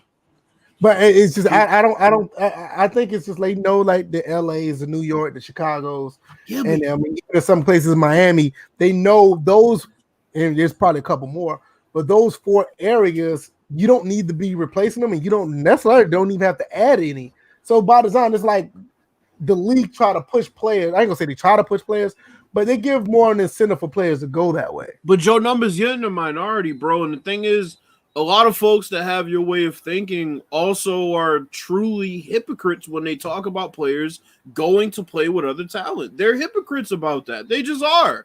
When you start bringing up Charles Barkley, oh, they were washed. They still did it. Well, like I said, that's why it's even more embarrassing considering they were washed and then tried to hop on a ring with a young guy to win. Like, that's what I'm saying. It's like the only difference, we've talked about this on the podcast for years. The powers in the players' hands instead of the GM's hands now. They're not going to sit and wait for a GM to put some talent around them when it's never going to happen. I mean, he's saying the NBA pushes big markets. That's always been the case. This isn't new. The difference was back then a free agent couldn't leave and say, you know what, I want to go somewhere else. That's the difference. I mean that's what I was just saying. I said the league pushes it. I mean, I agree. It's not the. But he was saying the media earlier. I don't think the media. No, it's not the media has no control. The media just follows what the league does. That's all I'm saying. Like if they're trying to get players in a bigger market, the media is going to follow it and make it a story. It's not just, you know what I'm saying? It's like, no, the media doesn't dictate anything. The media just talks. That's what they do. They follow what they see. You know, they talk. And it just goes back to the ring chasing thing. It's like at one point, I had my little ways about it, but I look at it, I don't care anymore. And my thing is like, this is not just basketball. This is just competition in general. I personally wouldn't want to do it. I would want to play against the person who everybody's comparing me to or saying that, oh, you're top 5 and you're this, and this. Okay, so if I'm top 5, I don't care what order I'm in. If I'm 1 or 5, give me the opportunity to beat those other 4 guys. That's what I would want to do. That's just the art of competition. So, VF, here's how I can prove that the people that talk about teaming up and all that stuff, they're like 90% of them are hypocrites. Look at Kevin Durant's rings in Golden State. When Kevin Durant went to Golden State, everybody said he's a snake, he's a this, he's a that, he's joining the 73-win team. What do they say now? Well, the reason why Stephen Curry doesn't have an All-Star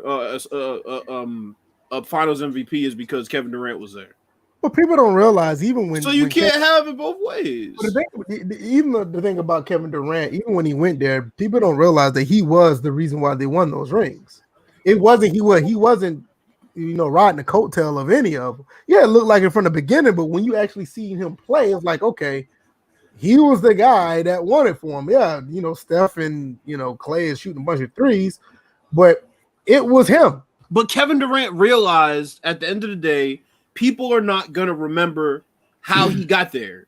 They're going to remember how many rings he won, period. Nobody talks about – the only people who still talk about LeBron going to Miami and LeBron going back to Cleveland and LeBron going to L.A. are haters. Nobody else cares now. Nobody gives a fuck. He performed when he was there. The only people who bring this shit up are people who have a generational bias.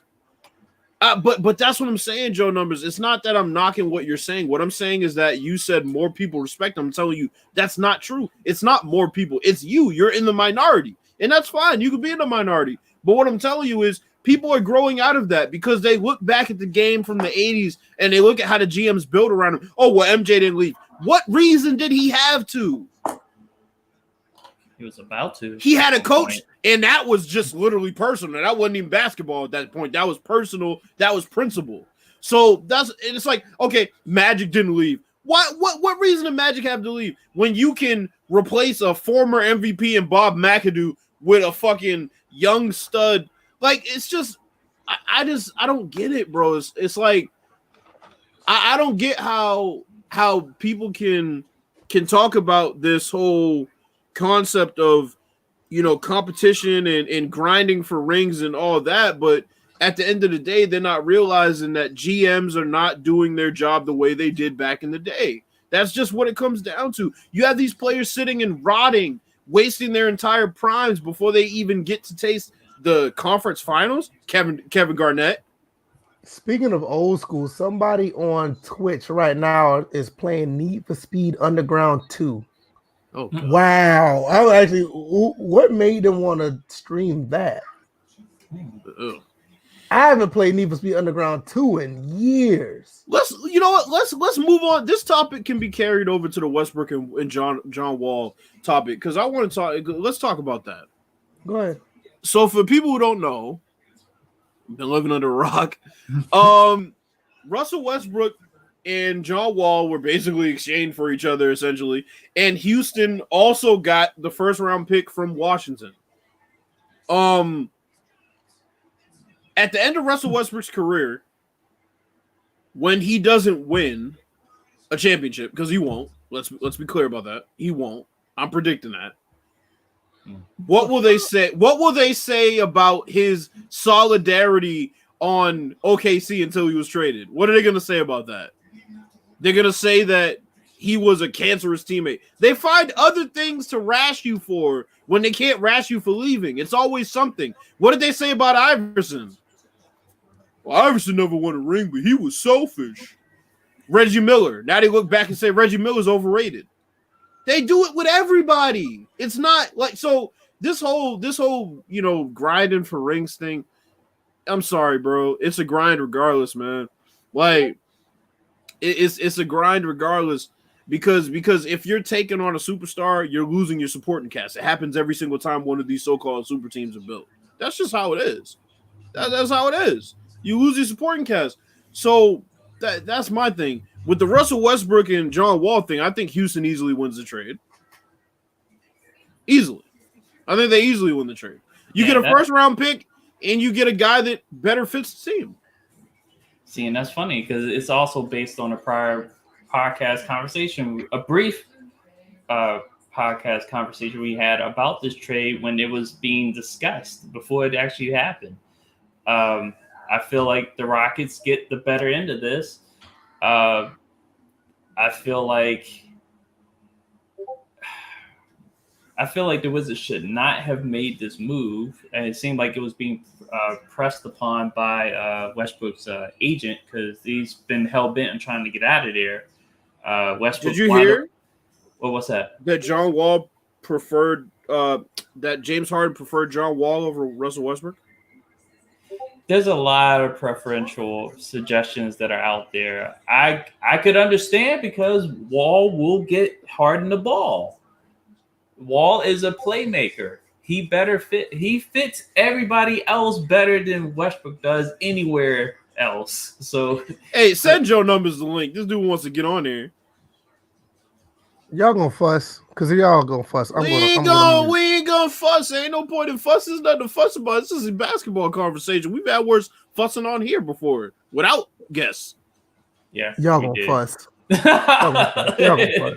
Don't sound like somebody's grandmother. You fussed about muting somebody. Y'all were fussing back and forth about that. Yep, we did. Talk about me. I didn't say y'all didn't. I just asked. We ain't gonna fuss. Don't do that. Don't do it. Y'all gonna fuss. Yeah, Joey Numbers said promise he won't. So if he breaks his promise, what we're gonna do? Because Bills, you're not promising anything. Well, you did. I don't need to promise it because it's not gonna happen. There's nothing to fuss over. I hate that stigma that everybody earned it back in the 80s when it was rough and tumble ball and everybody else is soft and teaming up. It's like I hate that. The funny thing is Bill has that mentality. And he's been linked to a lot of rumors, specifically with the Miami Heat. And the funny thing is, the local media here in the DMV have been trying to break up Wall and Beal for quite some time. This has been like fans have even thought about, well, what if we trade Beal? What if we trade Wall? Because we experienced a moment where for a brief moment, we played well without Wall, and all of a sudden it was like, we can play well without Wall. And then something happens and we need Wall, and he wasn't able to come back. And it's just like, oh, this is why we needed Wall in the first place. So now that we don't have Wall and we have Westbrook, even though he averages a triple-double, when it comes down to it, he's gonna hog the ball up. Unless Brooks talks to him. So I really don't like how this trade manifested. in how it was executed, and especially for the fact that we gave up our first round pick along with it. It wasn't even a straight up trade. It wasn't. So, despite the fact that the contracts were comparable. Yes, because Westbrook is lower than Walls. Walls given a max deal. I'm like, damn, y'all motherfuckers just want to lose this trade. What's going on, Joe? Yeah, what's good? What's goody? What's going on? I'm just here to watch the fight. Oh, but y'all said it wasn't gonna fuss them. Wait, we didn't even say that. That's what DJ said. He didn't say nothing. I didn't say nothing. DJ trying to hype shit up. Man, we better get a Tyson Jones type feel in this. Nah, fuck that. Nah, neither one of us will watch. That ain't happening. Well, it better not be a Jake. What's it? Jake Paul. Jake Paul and Nate Robinson deal. Nah, I'm not from Calabasas. This is healthy. Yeah, me neither. All right. So now we got Joey on here. What's going on? Well, no. First things first, Joe Numbers. How do you feel about the trade we're talking about? First things first. My bad. Let me say thank you for allowing me to be on. Oh, no problem. Yeah, no problem, man. Now that that's out the way, as far as the John Wall and Westbrook trade, I mean, honestly, it's kind of like the same, one and the same.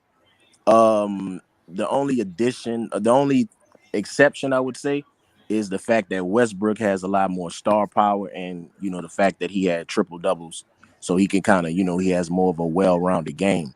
But they pretty much have the same field goal percentage from the field. They both iffy from three, but they both make plays. So it's kind of like I said, it's the same thing. We just got to see with John Wall because he ain't played since 2018. So. Well, I know Wall's been working on that set shot three for quite some time and trying to expand his range, but his game is basically mid-range, but his playmaking is what makes both teams, like even if he wasn't traded to Houston, I'm like, the fact that he's with Houston is going to make Harden more dangerous than what he already was before. He's going to make Boogie more dangerous. He's going to make everybody even more dangerous than what they were before. I feel like go ahead. Yeah, because I feel like with Westbrook, he's dangerous. Beal is dangerous, and I guess in Bills, you were talking about who people preferred to play with. Westbrook apparently wanted to play with Beal, so I feel like everyone gets what they want out of this. Well, except for the fans, and like myself, but I feel like Westbrook doesn't make anybody else better on the Wizards squad at this moment.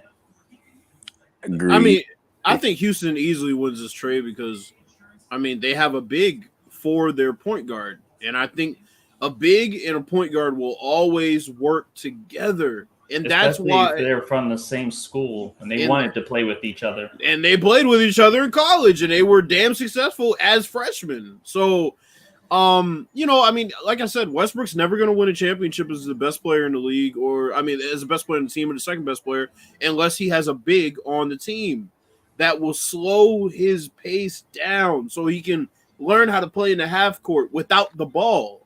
Because, when he was playing with James Harden, he was rendered useless because James Harden had the ball all the time. And I don't think Russell Westbrook played bad with James Harden. It was just the fact that it was never going to work because their two best players are kind of one and the same. They both need the ball. They both are inconsistent shooters. I mean, everybody talks about James Harden's skill as a shooter, but, I mean, if you want to talk production, he's a volume scorer. That's what he has to take 30 shots to put that type of production up. Westbrook also does on certain nights. So, I mean, I think Houston easily wins the trade if you're talking about potential to, make some noise in the league. I think Washington will be a fifth seed in the Eastern Conference. See, that's what I'm thinking. It actually moves them into the middle of that pack there. But, right, yeah. But also other things I was looking at, I'm like, okay, Westbrook doesn't make anybody else better, but Westbrook doesn't have to shoulder the load.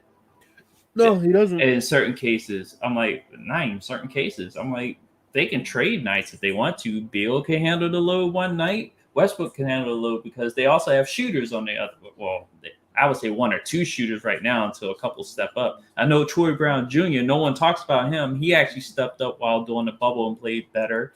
We have Roy Hachimura, which he's worked on expanding his range. Believe it or not, Bryant has expanded his range. He can hit threes, and I was surprised to hear that. So I'm like, we got a lot of guys, and I'm missing one guy because everyone knows that this guy is going to just rain threes all day, and that's Davis Bertans. Yep. But what's sad is Westbrook played point guard at UCLA. Like, he played the traditional version of it too. Darren Collison was more of the slasher and attacker at UCLA when they played together. Mm-hmm. So it's like he could always just go back to doing that if he really wanted to. But I mean, I don't think he will. That's the issue, is like, there's a lot of things that Russell Westbrook is capable of doing. If he's gonna do it, that's always seems to be the issue. I mean, shit, they had an argument before he even signed to Houston about him shooting mid-range jump shots. Bills, are you sure Westbrook played point guard at UCLA? I'm not saying based on position, that's not where he's listed. I'm saying that's how they used him. Yeah, and see, I'm glad you touched on that, because me personally, I think that's the issue. He is a traditional two guard, and because you have Derrick Rose, you had players like Derrick Rose, and you have the John Walls, you have those type of guys.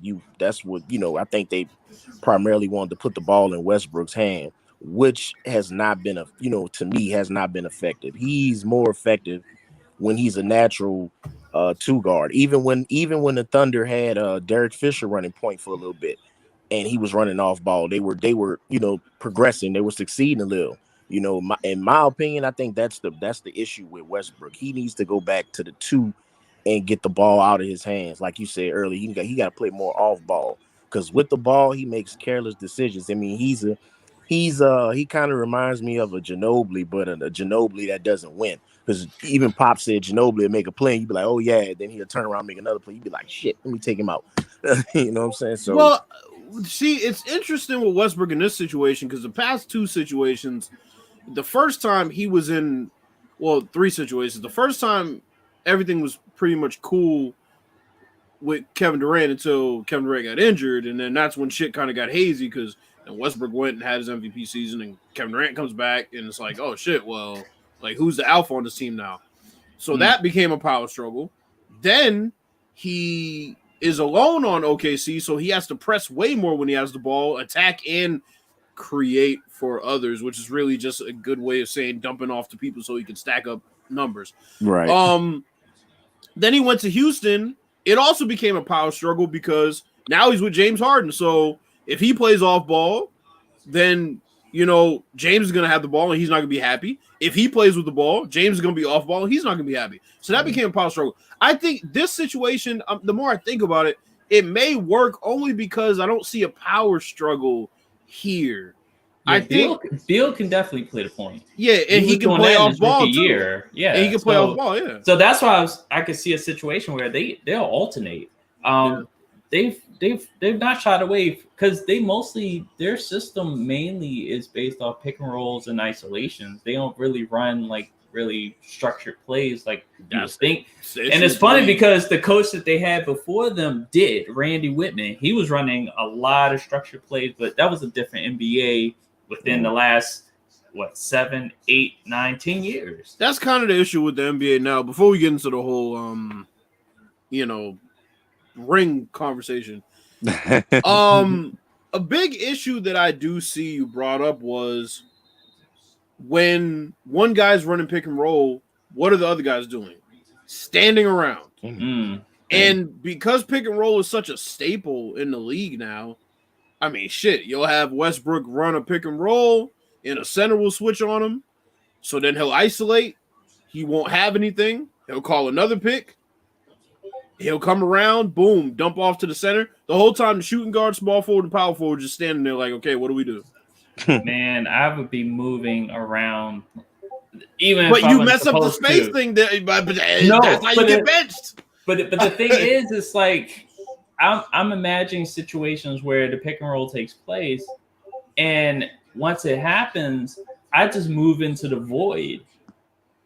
Like wherever the void is on the defense is where I fill in. But like, most times that's going to end up being a perimeter because now these teams just I like to shoot.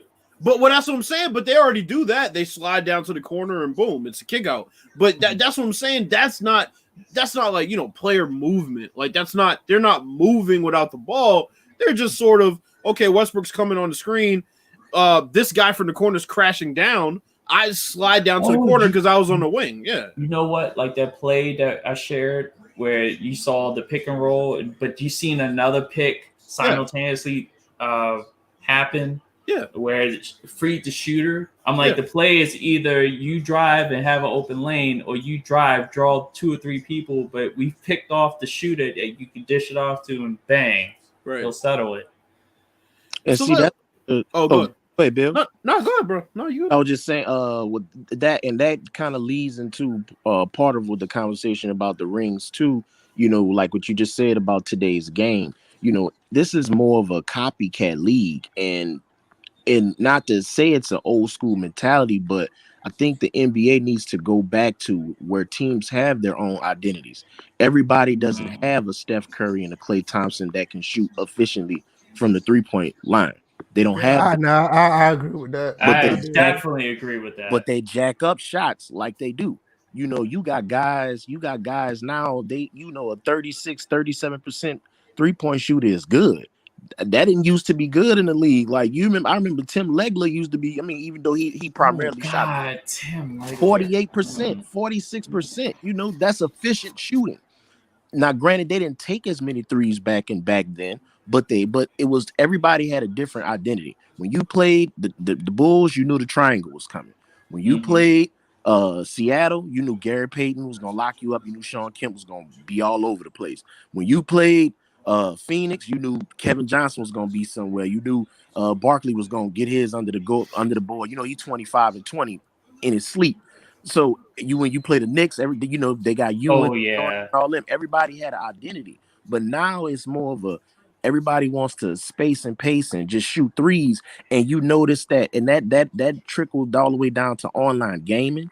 That's trickled down to pickup playing basketball. I play pickup, and it's times where I get a fast break, and I see dudes jet to the 3-point line when the lane is wide open.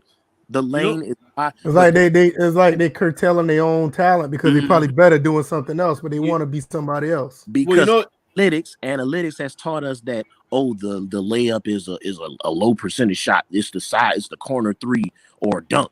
That's not basketball, man. That is not basketball. You know what the issue is? This is one thing I can blame the media for. The media did a great job of popularizing the Splash Brothers without really showing the Warriors and how they would get in those shots. And what ends up happening is you see a lot of the shit that the Warriors run, and people just see the 3 go in, but they don't really get the design of how the Warriors will get 10 easy baskets, at the cup per game, right? So all the teams are seeing is, they're pacing and spacing. They're sending 3 guys out, after they get the rebound off the board, they're filling the lanes. One's running to the corner, other one's running to the ring. Another one's doing a rim hang. But it's like, that's why I hate it, because the Warriors were doing more complex shit than just screen down for Steph, and that wasn't it. Yeah. Right. But now everybody, DJ talked about it 2 years ago, where the Wizards all of a sudden want to adopt the Warriors style of play. I was about to bring that up. Yeah. Houston didn't even play that style prior to Daryl Morey having this hard on for analytics all of a sudden, after Dwight Howard finally ran his ass out of town. And then they went to this analytics-based bullshit where, now you're taking a lot more threes, and they think that the volume will eventually make up for the misses. Like, well, eventually, because you're taking so many, you're going to make some. No, that's not always guaranteed. You motherfuckers missed 27 threes in a game. A playoff game. That was the series, bro. It was game 7. And the Celtics did the same shit in the same night. So yeah, there needs to be better sets being ran that will get more people involved because they have more skills than just standing in the corner and sliding down when it's time for the defense to collapse and you kick it out. And that's the issue. It's a combination of things, honestly. It starts with developing the players. You know, yes, it's nice if a 7-footer has handles like Kyrie. That's awesome, amazing, great. But that post game needs to be great. That post game needs to be A1. You know, the mid range game needs to be A1. You know, that's what I mean by the media and the NBA. You know, you have guys like DeMar DeRozan.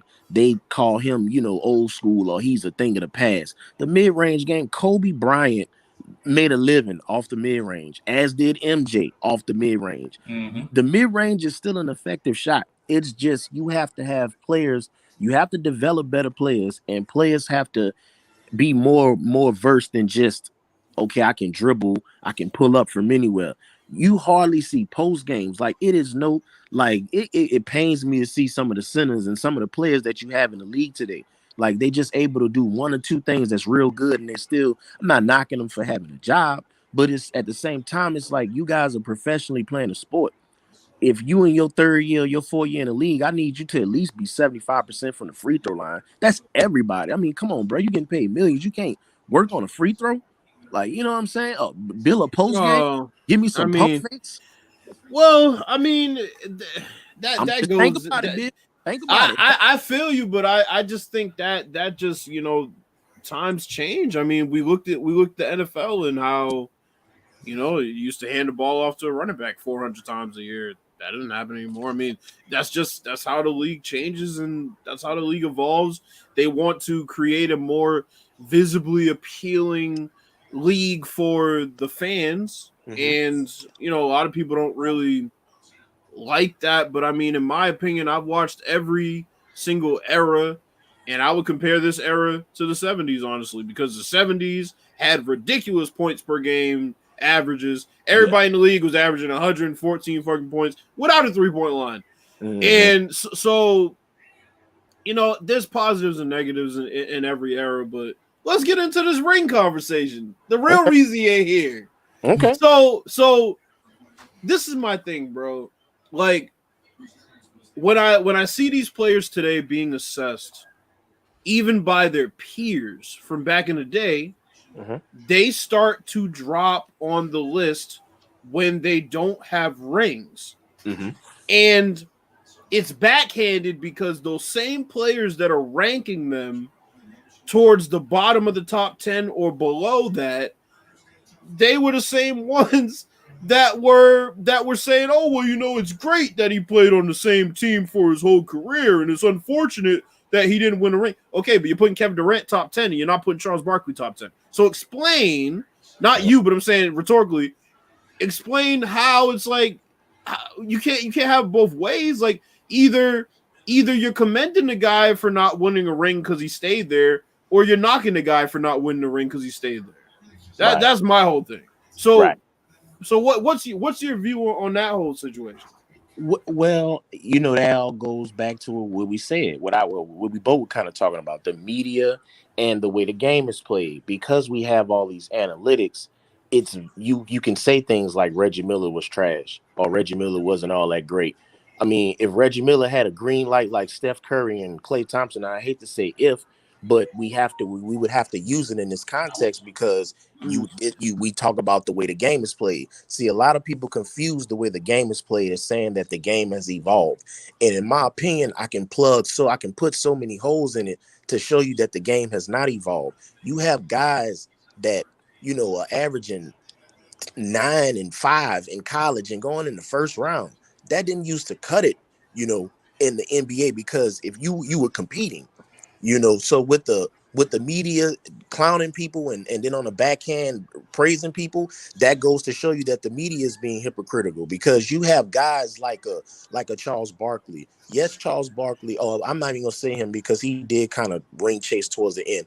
I'd say a Patrick Ewing or Reggie Miller. Reggie Miller was just a product of playing in the Jordan era. Reggie Miller was good. He was great. He was able to shoot. He was able to light you up. He was still able to make plays. He'll give you some dunks here and there.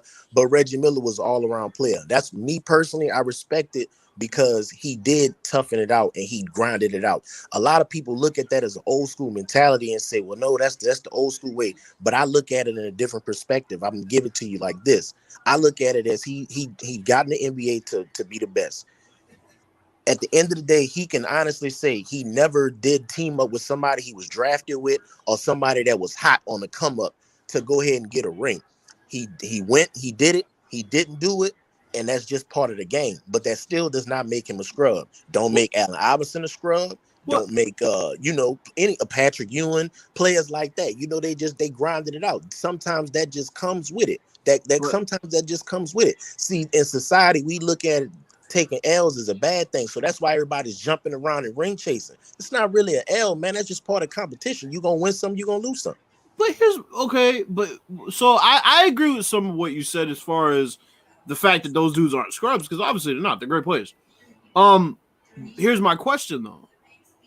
So Isaiah Thomas himself said he doesn't even consider you a superstar until you win a ring. I mean, that's Isaiah Thomas. I mean, Thomas only got 2 rings. I mean. Oh, we're not good. No, wait. I'm not saying it like that. Wait. Go ahead. I'm not saying it like that. I'm not. You said only. Well, let me take that back. I don't want to demean it by saying he only got 2 rings. Mm-hmm. I'm stating that Isaiah Thomas is one player who has 2 rings, who has an opinion. That does not mean he makes the rules for the entire NBA. That's his opinion. He doesn't make the rules, but what I'm basically saying with that is a player from that era is using rings as a basis for how great a player is, and Michael Jordan also does, and a bunch of other players from that era also do. Okay. But then on the same side, they want to talk out of the other side of their mouth and praise guys for staying and not winning and knock the guys that left and did win. But what they're missing is the fact that at the end of the day, what these players hear from them is you have to win. That's what they hear. You have to win. And it's proven. Nobody is talking about Kevin Durant going to Golden State and how it happened or anything like that. Oh, Facts, Big Willie. Here we go with the Isaiah Thomas. Facts, Big Willie. Here we go. Facts, Big Willie. Here we go with it. Hey, But Isaiah here's the Thomas thing. no hater, man. Here's the thing, though, Bills. Here's the thing. Mm-hmm. It's like like we said, going back to the media. When those guys do come out and they say something against these guys, they always looking at, they're viewed as old heads, or they're not with the times, or so you got to look at that side too. It's not nobody being with the times. We have to break down the ins and outs of it. If you have a person that's born in 2015, so let's say 2035, they'll be 20 years old, and you tell them in full context, hey, check out this player on YouTube called Kevin Durant, and then check out this player on YouTube called Tim Duncan, and then you tell me you just give me your analysis, and you let it break down. When that 2015, that 20-year-old is looking at that footage, you're going to see Kevin Durant in a few jerseys. Yeah, they're going to see a ring. He's going to see a ring, but you're going to see a few jerseys. When you backdoor and look at Tim Duncan, you're going to see one team. You're going to see a couple of chips. You're going to see 5 of them, actually, and you're going to see it being done. So at the end of the day, yeah, that player going to be like, well, yeah, Kevin Durant did good, but he did a lot of switching. He did a lot of switching. And then it's the how they're switching, too. It's the how they're switching. Not only did Kevin Durant, and I don't care what nobody say, at the end of the day, respect and values and morals have to come into play. Morals? Wait. Listen. Go ahead. Listen, I'm saying from this standpoint, it's not the fact that he left and got a ring. Dude, you left to the team that beat you. They beat you. Regardless. I'm saying, I'll give you an example. If he would have left and went to let's say he would have left and went to the Timberwolves or something like that, and he would have won a ring or something like that. Okay, I get it. You went to the you went to the dudes that you had a 3-1 lead, and then you lost. Can I ask you a question? Go ahead. Does anybody bring that up anymore? It don't matter if nobody. No, it does. Still matters. Because your point was more people respect the guys who stayed on one team and didn't win a ring than the guys who left. But if nobody talks about Kevin Durant in that light anymore, then that disproves your point, does it not? No, because I told you. Wait. I said that's my opinion. Me personally, you can't just tell me something and give me like the outline of it. I want to look at the ins and outs of it. In my opinion. So yes, you play basketball. You play basketball for rings, but it's how you doing it. You don't. If there's that, look, everybody is in the state of competition. Everybody's in the state of competition. Nobody's saying you have to hate each other. But you tell me you've played an organized sport. You had a homeboy on the other team. Tell me it didn't feel good when y'all beat them. Tell me how good that felt. Tell me how bad it felt. Yeah, it also felt great when I was getting scrapped out because I was the only guy in the team to say, "Oh shit, my boys are here. I'm about to destroy y'all niggas now because I was talking trash." So I mean, it goes both ways. But here's another question. So you said when they watch Tim Duncan and KD on the highlight film, they're gonna see KD in different jerseys. And they're going to see Tim Duncan in one jersey, which basically on the surface shows only one thing. Well, when you look at Jordan, he has 6 rings and Bill Russell has 11. So why is Jordan the greatest of all time to people then? If on the surface, one thing is the only thing that, I mean, you only said the jerseys basically. You're talking about switching up. But I mean, we have to use some sort of context with this.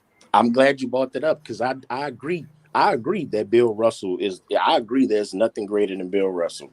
And I feel like I don't necessarily agree with that, but I would just give an example. Because I'm looking at it from this. Mm-hmm. Anybody who got 11 rings in 13 years, I don't care what era they played in, that has to be respected. That man played for 13 years, and 2 years out of the 13 he played, he didn't win a championship. Man, that's undisputed greatness. Because at the same time, we do that to Floyd Mayweather. He's 50-0. But here's the thing, though.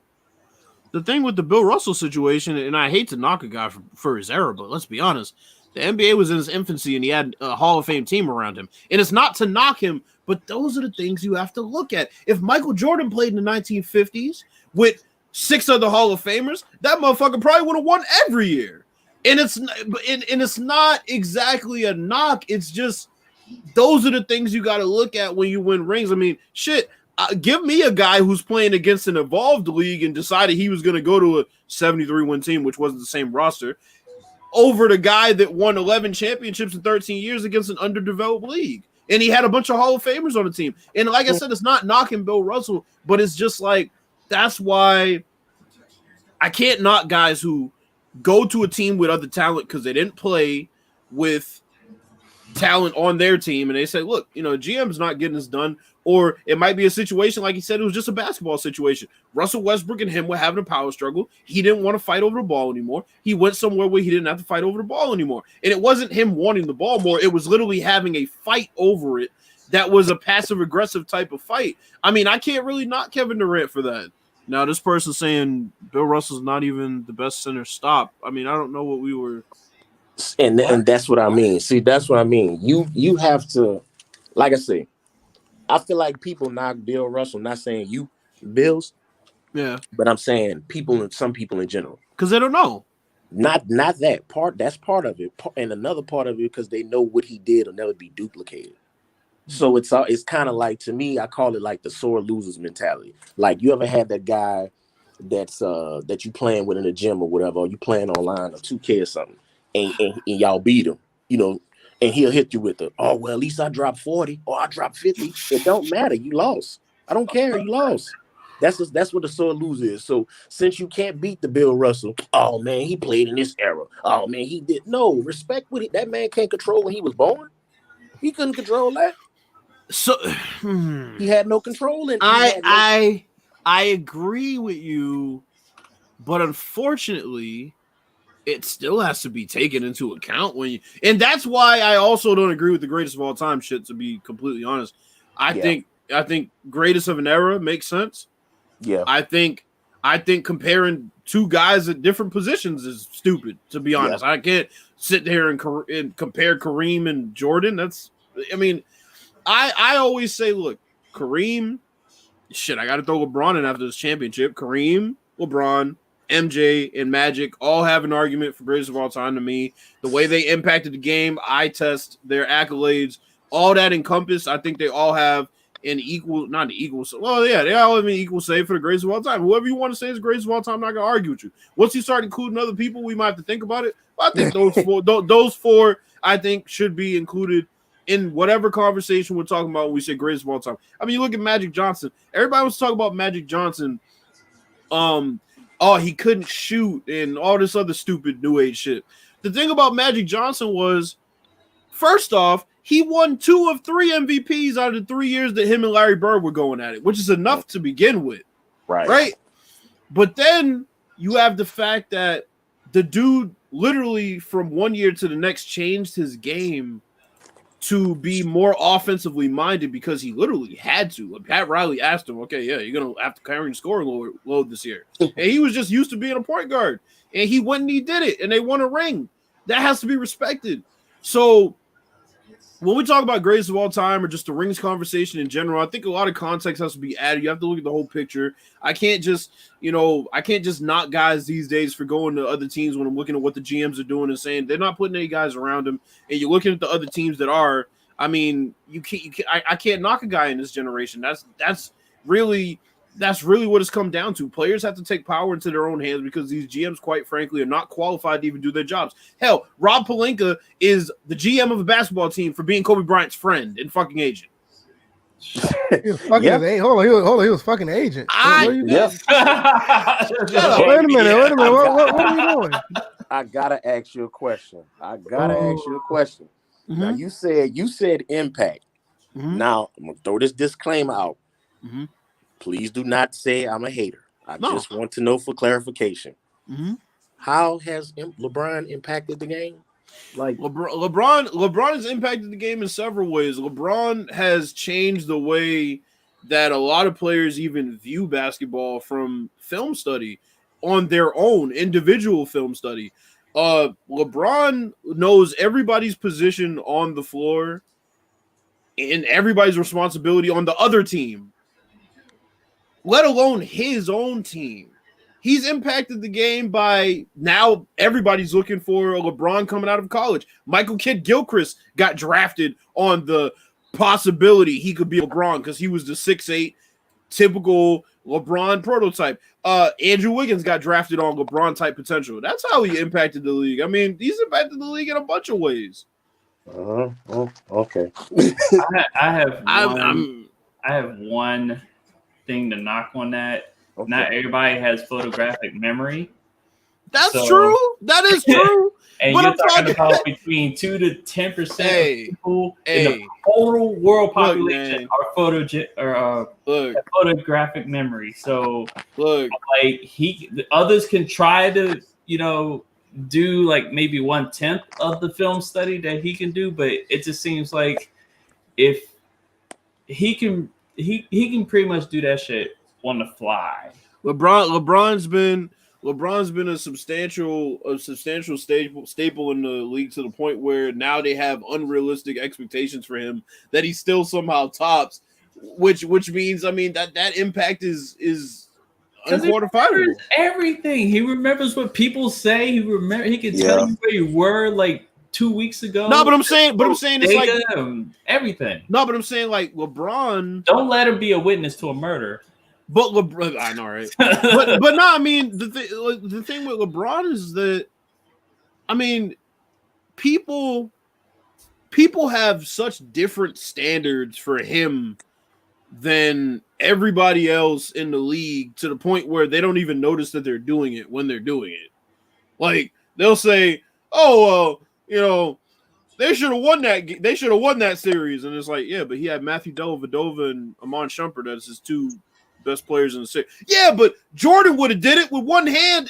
No, you created these unrealistic expectations because of a figment of your imagination.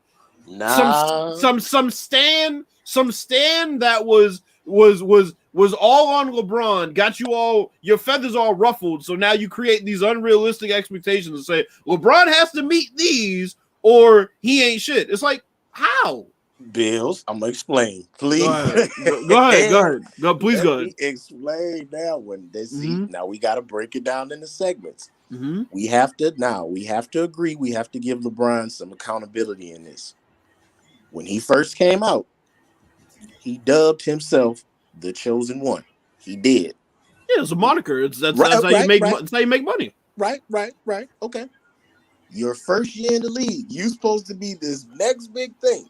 Your first year in the league, you averaged 3.3 points less per game than your counterpart over in Denver.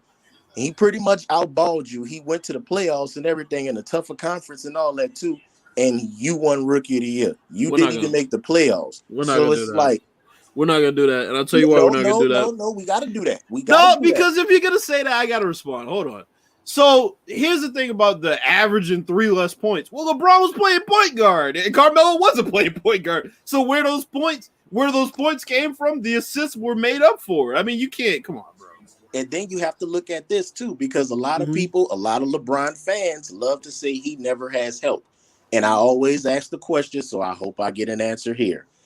If he didn't have help, how did they manage to get the best record in the Eastern Conference? I mean, was he playing 105? Was he 66-10 by himself? No, he just elevated the play of guys who never were even seen in the league after that year. So then so we can make the case that he had help, right? No, we can't because he created that. Well, here's my thing.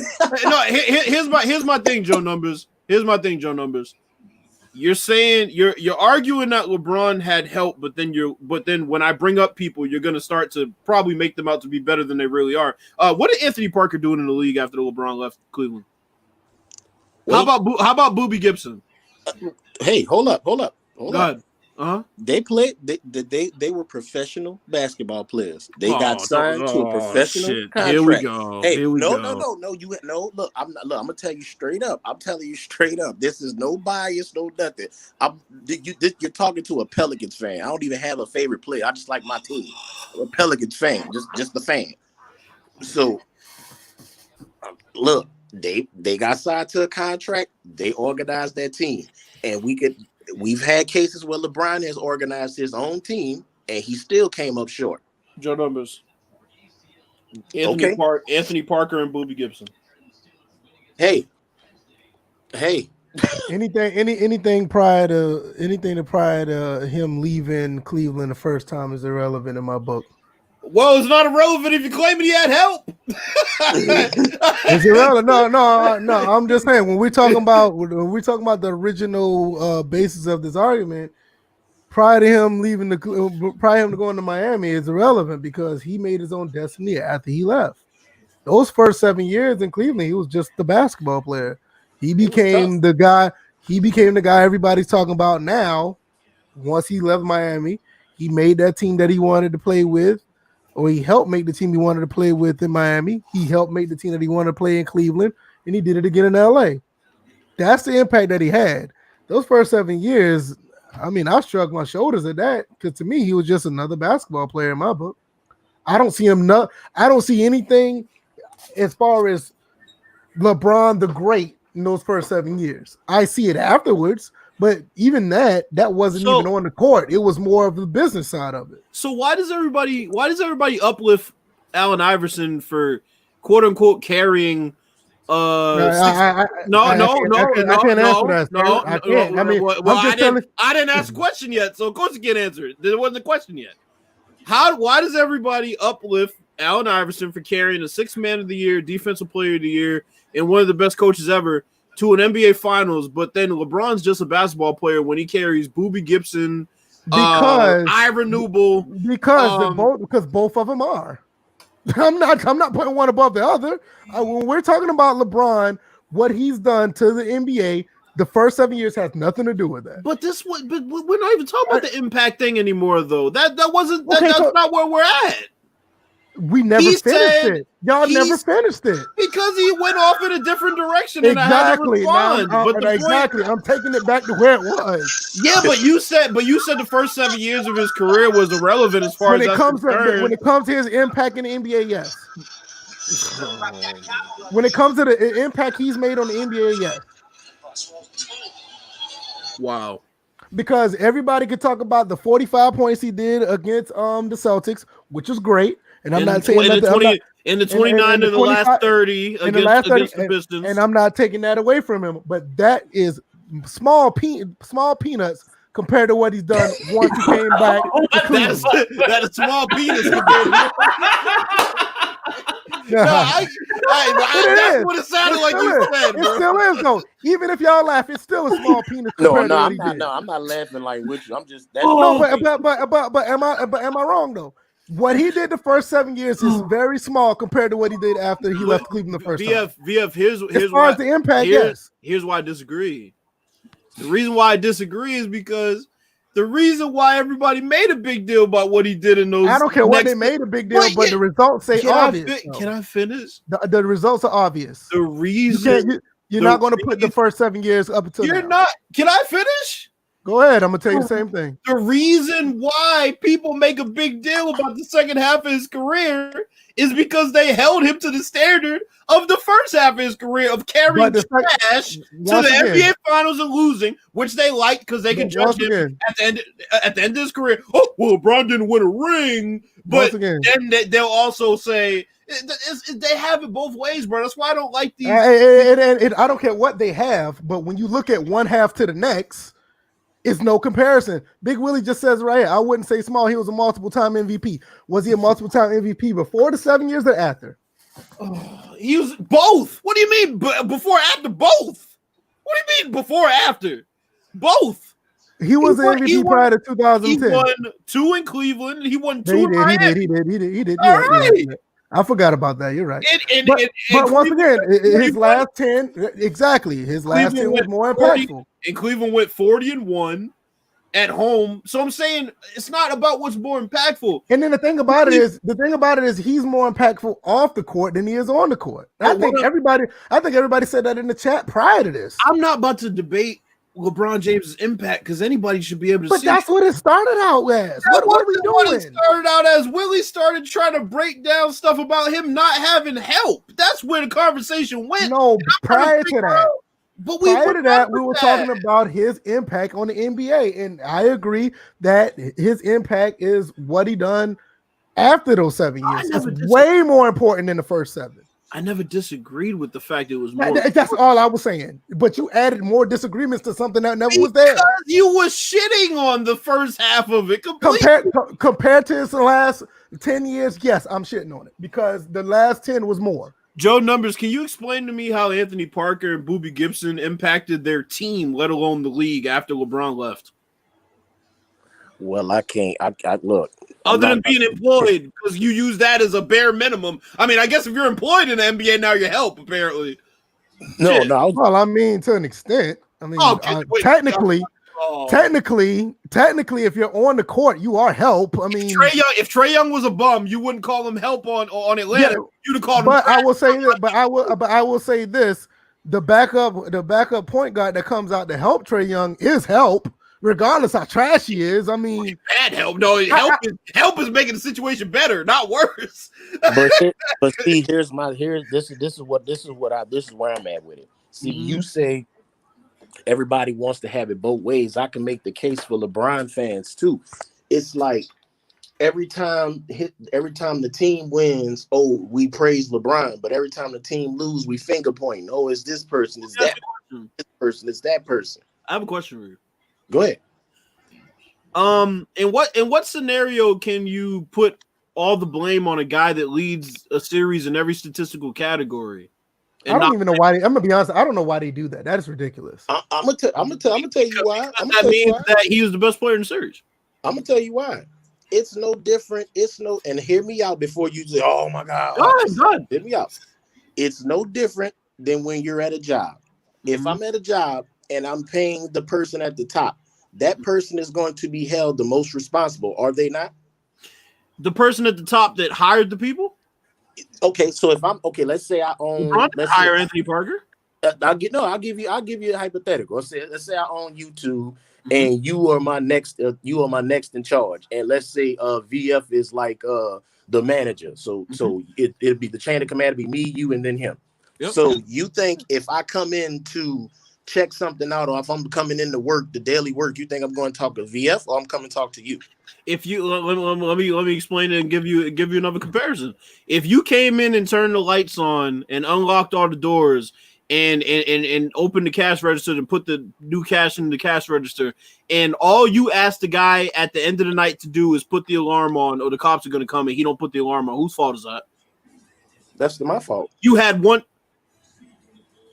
That's my fault. How's it your fault? Because you told me, you said I had to go do all this, and I instructed the guy to go do one thing, one job, and he couldn't even do that. Yeah, so but right, okay, but you have to wait, but we have to take it back. If I had 6 tasks myself and I gave him one, he didn't do the one and shit got fucked up. Yeah, we could blame him, but at the end of the day, it's still my sick. I gave him one task.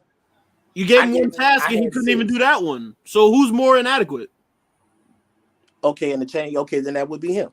Okay, so so that's the comparison right there. The comparison is you have a bare minimum to add to the team, and you couldn't even add that. Meanwhile, there's another guy that's going above and beyond, and like I said, leading literally the series, not just the team, the series in every statistical category. He's leading a team where he's a small forward in rebounds. He was leading a team in blocks where he's a small forward. He was leading a team in points, which obviously is the top the scoring option. That means he was getting people involved the most. That was the most assists in the entire series. And people were still like, well, shit, LeBron made that jump shot in the third quarter from the left corner. Right. That goes back to people just hating compared to like what's actually out there. Remember what I said. And that's exactly what I was saying. I'm like, people can say what they want about what I just said earlier about the first part of his career, but I mean, the impact and what happened don't lie. Like people they want to overlook all this stuff that he did in 2017, but it's right there in your face. How could you overlook all that? You just got to be a blind hater. Because what they do is they just love to troll and listen to people like Skip Bayless, who all they throw out is empty finals records with no context. Now that is totally different from us having a discussion, just actually putting it out there and let people know this is what it is, and what's out there you may disagree, but what's concrete is concrete compared to like, oh man, fuck that. I don't like what he did here. I could have been like, for me, could have been the hater, been like, oh man, whatever LeBron did ain't do nothing until he got a ring. No, I commend what he did the first time he was in Cleveland, but if we're comparing it to what he did after he left, I mean, it's not even close. That's all I was saying. You can talk about the 20. You can talk about what he did against the Pistons, what he did against the Celtics. Yeah, that's on the court. That's greatness. That's as far as playing the game of basketball. But the impact of the NBA, that is not even close to putting those numbers up on the court compared to what he did off the court as well. That's why I was saying what he done is way more, way more impactful. That's all I was saying. What are you gonna say, Joe? Numbers? Just along the same lines. Like, you gonna have naysayers and stuff out there, but like you said, you can't take away things that's actually concrete, and it's not to take away from anybody. It's just going over, like we say, having a healthy debate, going over the ins and outs, and kind of going through the fine details of everything. So that's pretty much it. I'm not saying that, I'm not saying that he didn't have help or he did have help. I'm just saying that I'm looking at it from a standpoint of this is a team sport.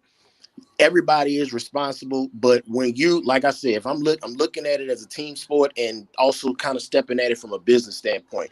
You're the highest paid player. I'm not going to give you all of the blame, but you have to bear some of the blame because you get most of the money. You get most of the bread. So you getting paid. You cannot get that bread and not want to be you want to be sheltered from all criticism, but then want all the praise. That's not how it goes. You got to take some of that criticism. You get that comes with the territory. So even when he took his losses, that comes with the territory. Now, I wouldn't consider him the GOAT because I'm not really into the GOAT conversations like that because, again, it's a team sport. And I hate when we try to single things out, but then we want to cherry pick. If we going to single things out, then you got to take the good with the bad as well. That's fair. The thing that I don't like criticism or blame by default. That's what I don't like. For example, the Clippers blow a 3-1 lead and nobody does their job except Chris Paul, but Chris Paul gets blamed.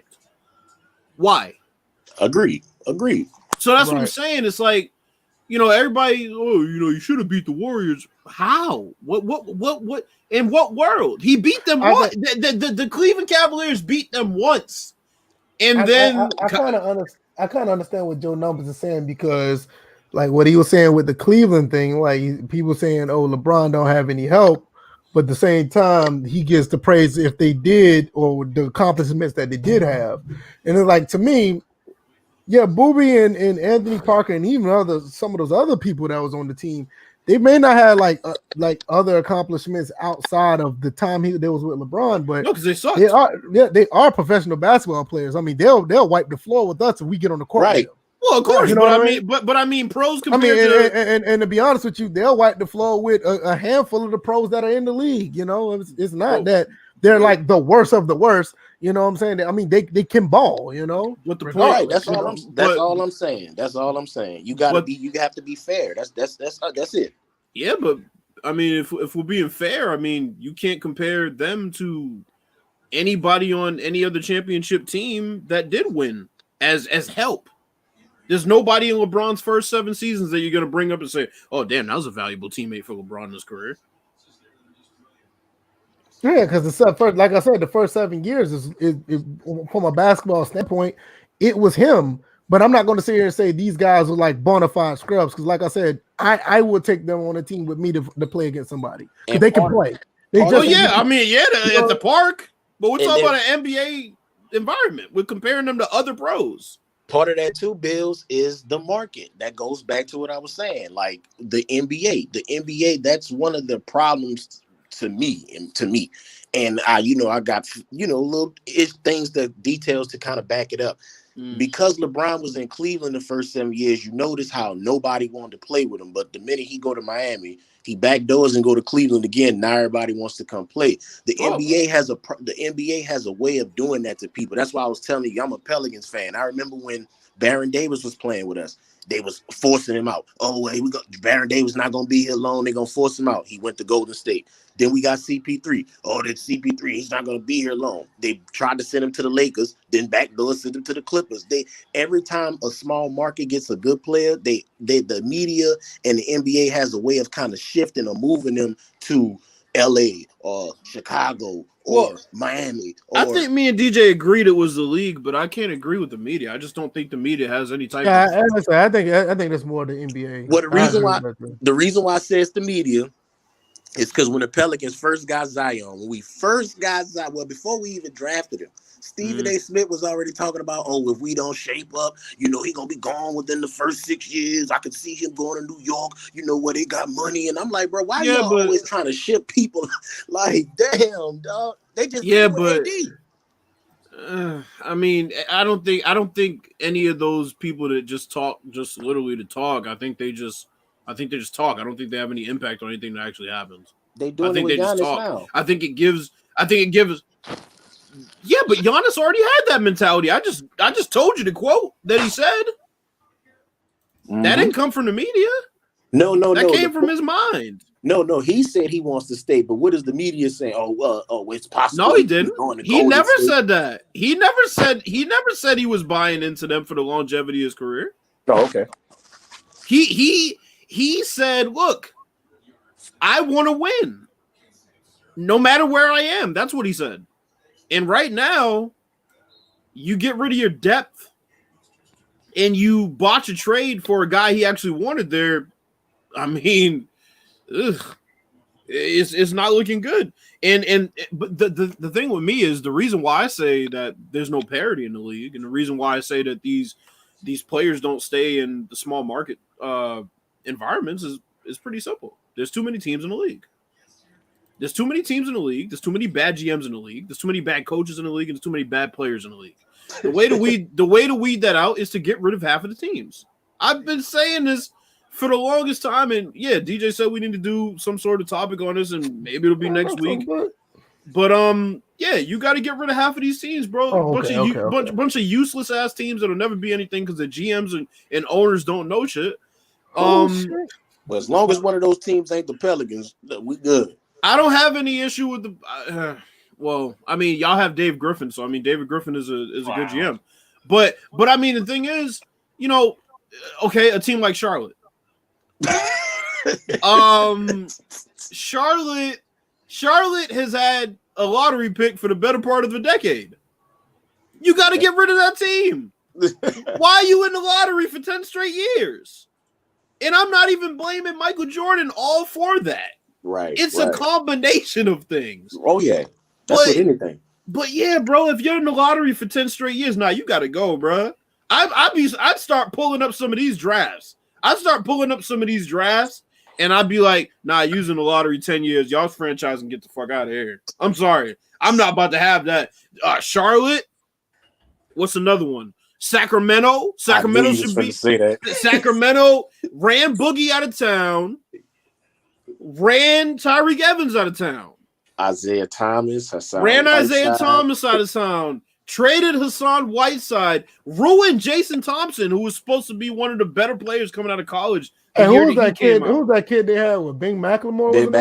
Ben McLemore ruined him. Vladdy Divac lied right to Boogie Cousins' face. Told him earlier in the day you ain't gonna get traded. The same day he got traded. Good night, Mr. Ham. Mr. Ham about to slide out of here. We gonna close it up. We're gonna be going. But keep going. I mean, there's a bunch of the Knicks. The Knicks are on the Knicks are surviving literally because they're on a big market. I was about to say that would never happen. It'll never happen. But I'm saying they're literally only surviving because they're a staple. Yeah, they're in the staple of NBA history. Obviously, they did have some success at one time. They haven't had any success in fucking 50, 60 years now. If the NBA could have their way, Brooklyn would move to Madison Square Garden. Oh, yeah. Are you serious? They wanted Kevin Durant in New York, but on the other side of New York. Yeah, they wanted both of them at the Knicks at first. Yeah, they wanted both of them, him and the Kyrie. And James Dolan was like, I'm not going to offer either of them a max contract because I'm an idiot and I don't know shit. I'll just go to Brooklyn anyway. So they went to Brooklyn because Brooklyn was already the better team, and now they're the more popular team as well. I mean, so that's what I'm saying, bro. There's a lot of teams you can get rid of. The Clippers, up to last year, were worthless. They had a bunch of talent. Then they ran the talent out of town or traded it away.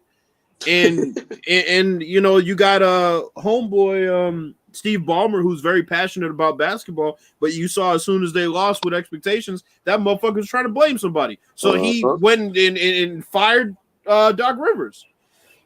So that's what I'm saying, bro. If you get the league down to 14 teams, 7 teams in each conference, there's gonna be a lot of quality basketball being played. There'll be damn good players on every single team. There's not gonna be not one player you're gonna look and say, "Why is he in the league?" Right? It's not gonna be every night you watch a game. Why is he? Man, say, look. I be one. Look, I say I don't clown basketball players because they professional. But I be looking at KCP sometimes. It's like, dude. Nah, we ain't gonna do that. Yeah, that boy can shoot the hell out of that ball sometimes. Sometimes. But yeah, man, it's a good conversation. KCP is one of the few guys I actually have respect for because he came out of it. He came out of the University of Georgia and actually made it in the NBA and did something. You rarely see that. Oh yeah. I thought he was gonna be great. I was expecting him to be great when he was balling in Detroit, but I was like, man, what happened to him? But he got a ring now, so that's what's up. Because when he came from Georgia, I thought he was gonna, just the fact that he's still in the league, I thought that was pretty cool. Because like I said, outside of Dominique Wilkins, you don't know about anybody came from Georgia to play ball. That's a football. That's a football program. A bit that was pretty cool. A bit tongue in cheek. Another impact LeBron had was getting motherfuckers paid that had no business getting paid. He had that impact. Tristan Thompson got paid $88 million back when that was a lot of money. Man, Mo Williams got a big contract. Exactly. That's another thing I was saying about what you call it. Second half of his career. Second half of his career, yeah. Jeff Green's still getting signed somewhere. Timothy Mozgov. Oh man. Oh God. Whatever happened to that guy? I don't think he's in the league anymore. He went overseas with David Platt. Jesus. They went back over there together. Mozgov. Oh my Lord. You got Tyronn Lue. Bro, let's get up out of Mozgov got paid. Yeah, he did. He got like 20 mil or something like that for doing nothing. Yep. Jesus. For hustling. Right. With LeBron. Right. Let's slide up out of here, man. Hey, Joe, man, I appreciate you getting up in here and chopping it up with us. We appreciate it. I want G-Rob's about to slide out here, so I'm gonna let him know. He said, "Yo, fellas, really enjoyed this one. I'm out. Yo, VF, you don't have a big L, I had a lowercase L.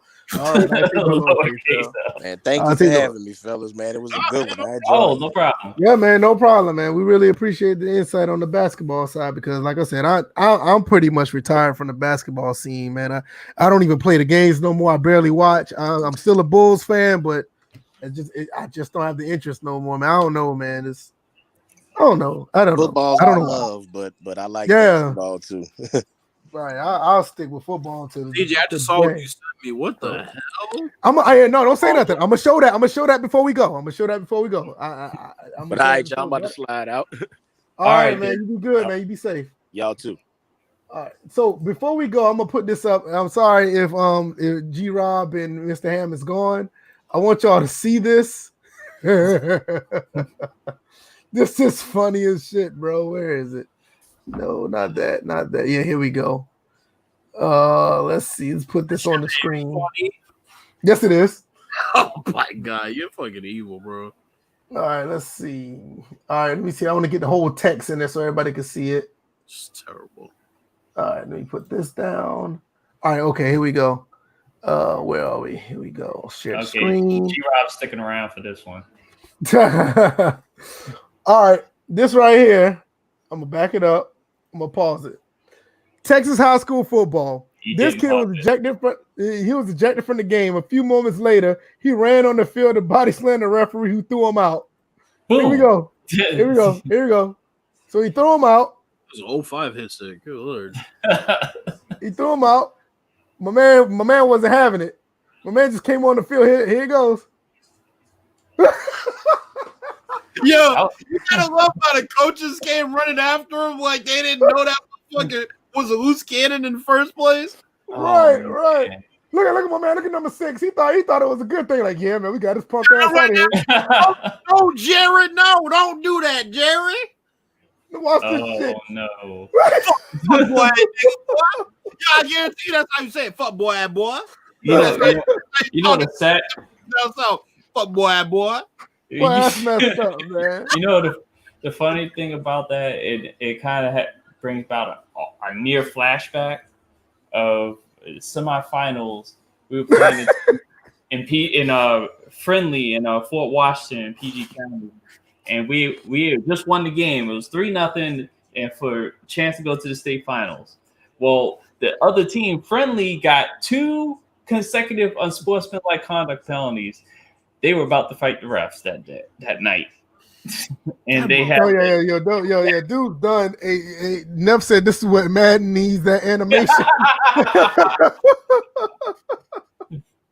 Yo, he is through now. He's out of here. Let me see if I can find that other one.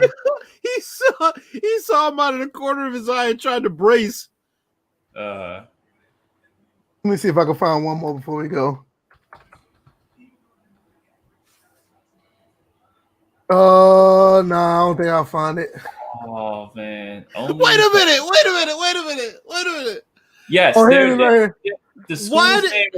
the school's name was Friendly. It's why did that one stray coach run towards the players in the white?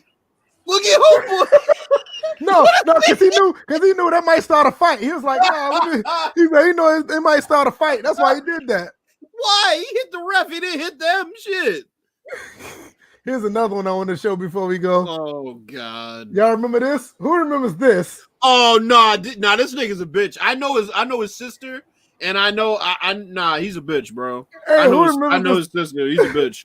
Hey, who remembers this? Nah, this dude's a bitch, bro. This was so fucked up. This dude's a bitch. Dead ass. I know his sister, and I got into it with her because I called him a bitch. I'm like, yo, he's a bitch. Look what he did. Like, bro, that's corny as hell, bro. He's a bitch for that. I'm sorry. He is a bitch for that. Like, bro, you're in your jump shooting motion, and you don't think about somebody just coming to elbow you in your fucking face. That's mad corny. That's fucked up, though. You see, it says Mass Live, motherfuckers from Massachusetts. Look at the ref, though. Look at the ref on the baseline. Watch him. Watch his looking like. What the fuck happened? He said, somebody just get knocked the fuck out? He had the slow turn.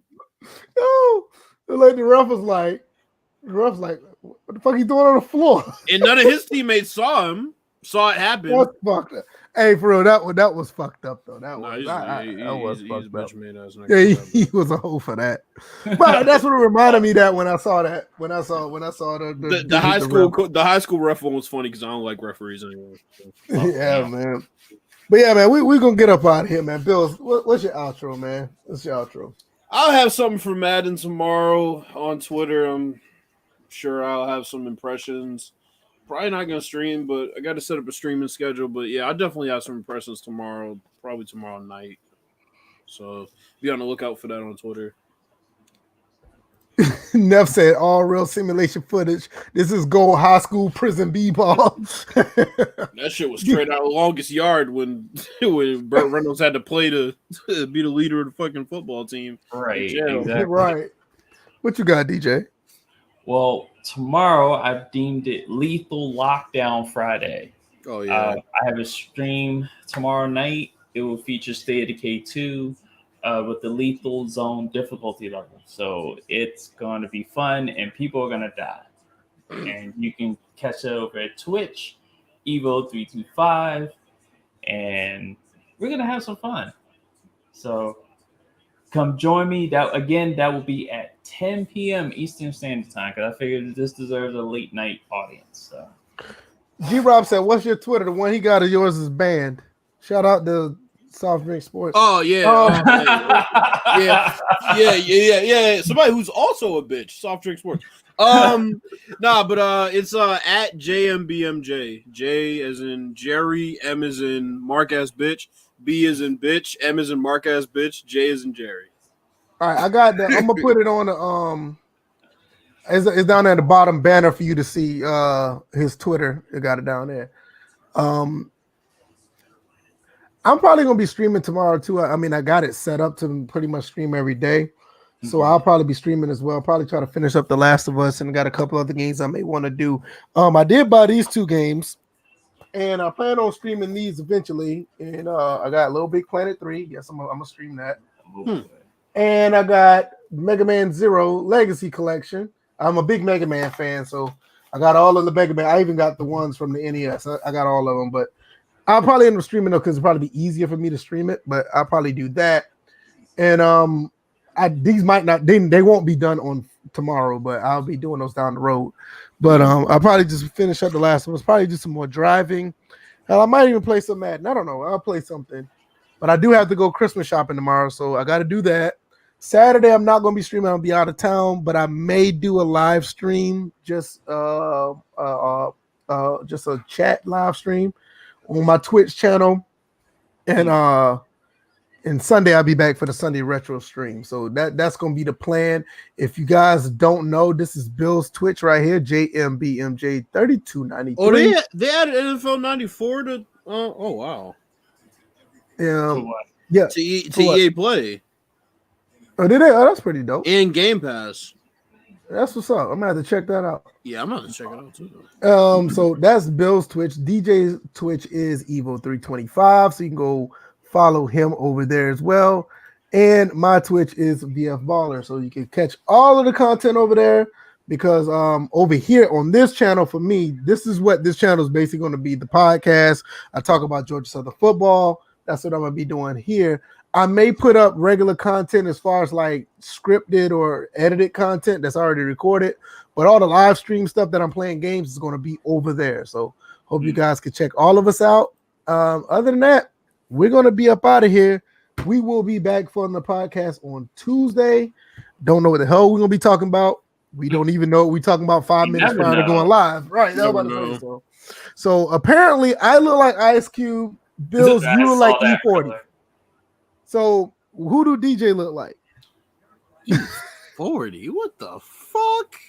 Isn't that the guy that was the sound effect he would make? Yeah, when he Joe Numbers also asked before I go, he actually, did I play for GSU, right? No, I tried out for the walk-on and I couldn't stay on the team because of my grades, but I did graduate from Georgia Southern. So that's that. So and also little known fact, I did tryout. What was it? The college that I went to initially was also FSU, not Florida State though. Right. But yeah, I did graduate from Georgia Southern, class of 06. And no, but I did try out for the team as a walk-on, and I was capable of being on the team, but coach was like, man, look, you don't have a scholarship. We can't help you, bro. Jesus. So basically, thanks to Dow. Appreciate you coming through. He put 5 on it. I don't know if he put it on everybody else's, but yes, we appreciate you.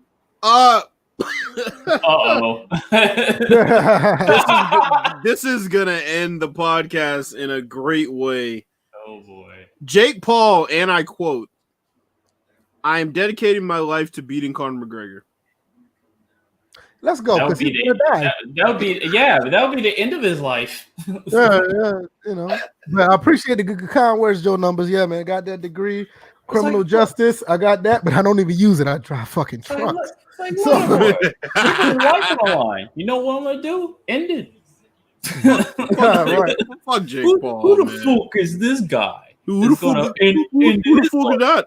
Who the fuck is that? Jake Paul. FOOK. All right, y'all. We're out of here, y'all. Y'all be easy. See y'all guys Tuesday. Peace. Fuck Carmelo. Man, quit talking about your idol like that, man. Yeah, but don't play like that.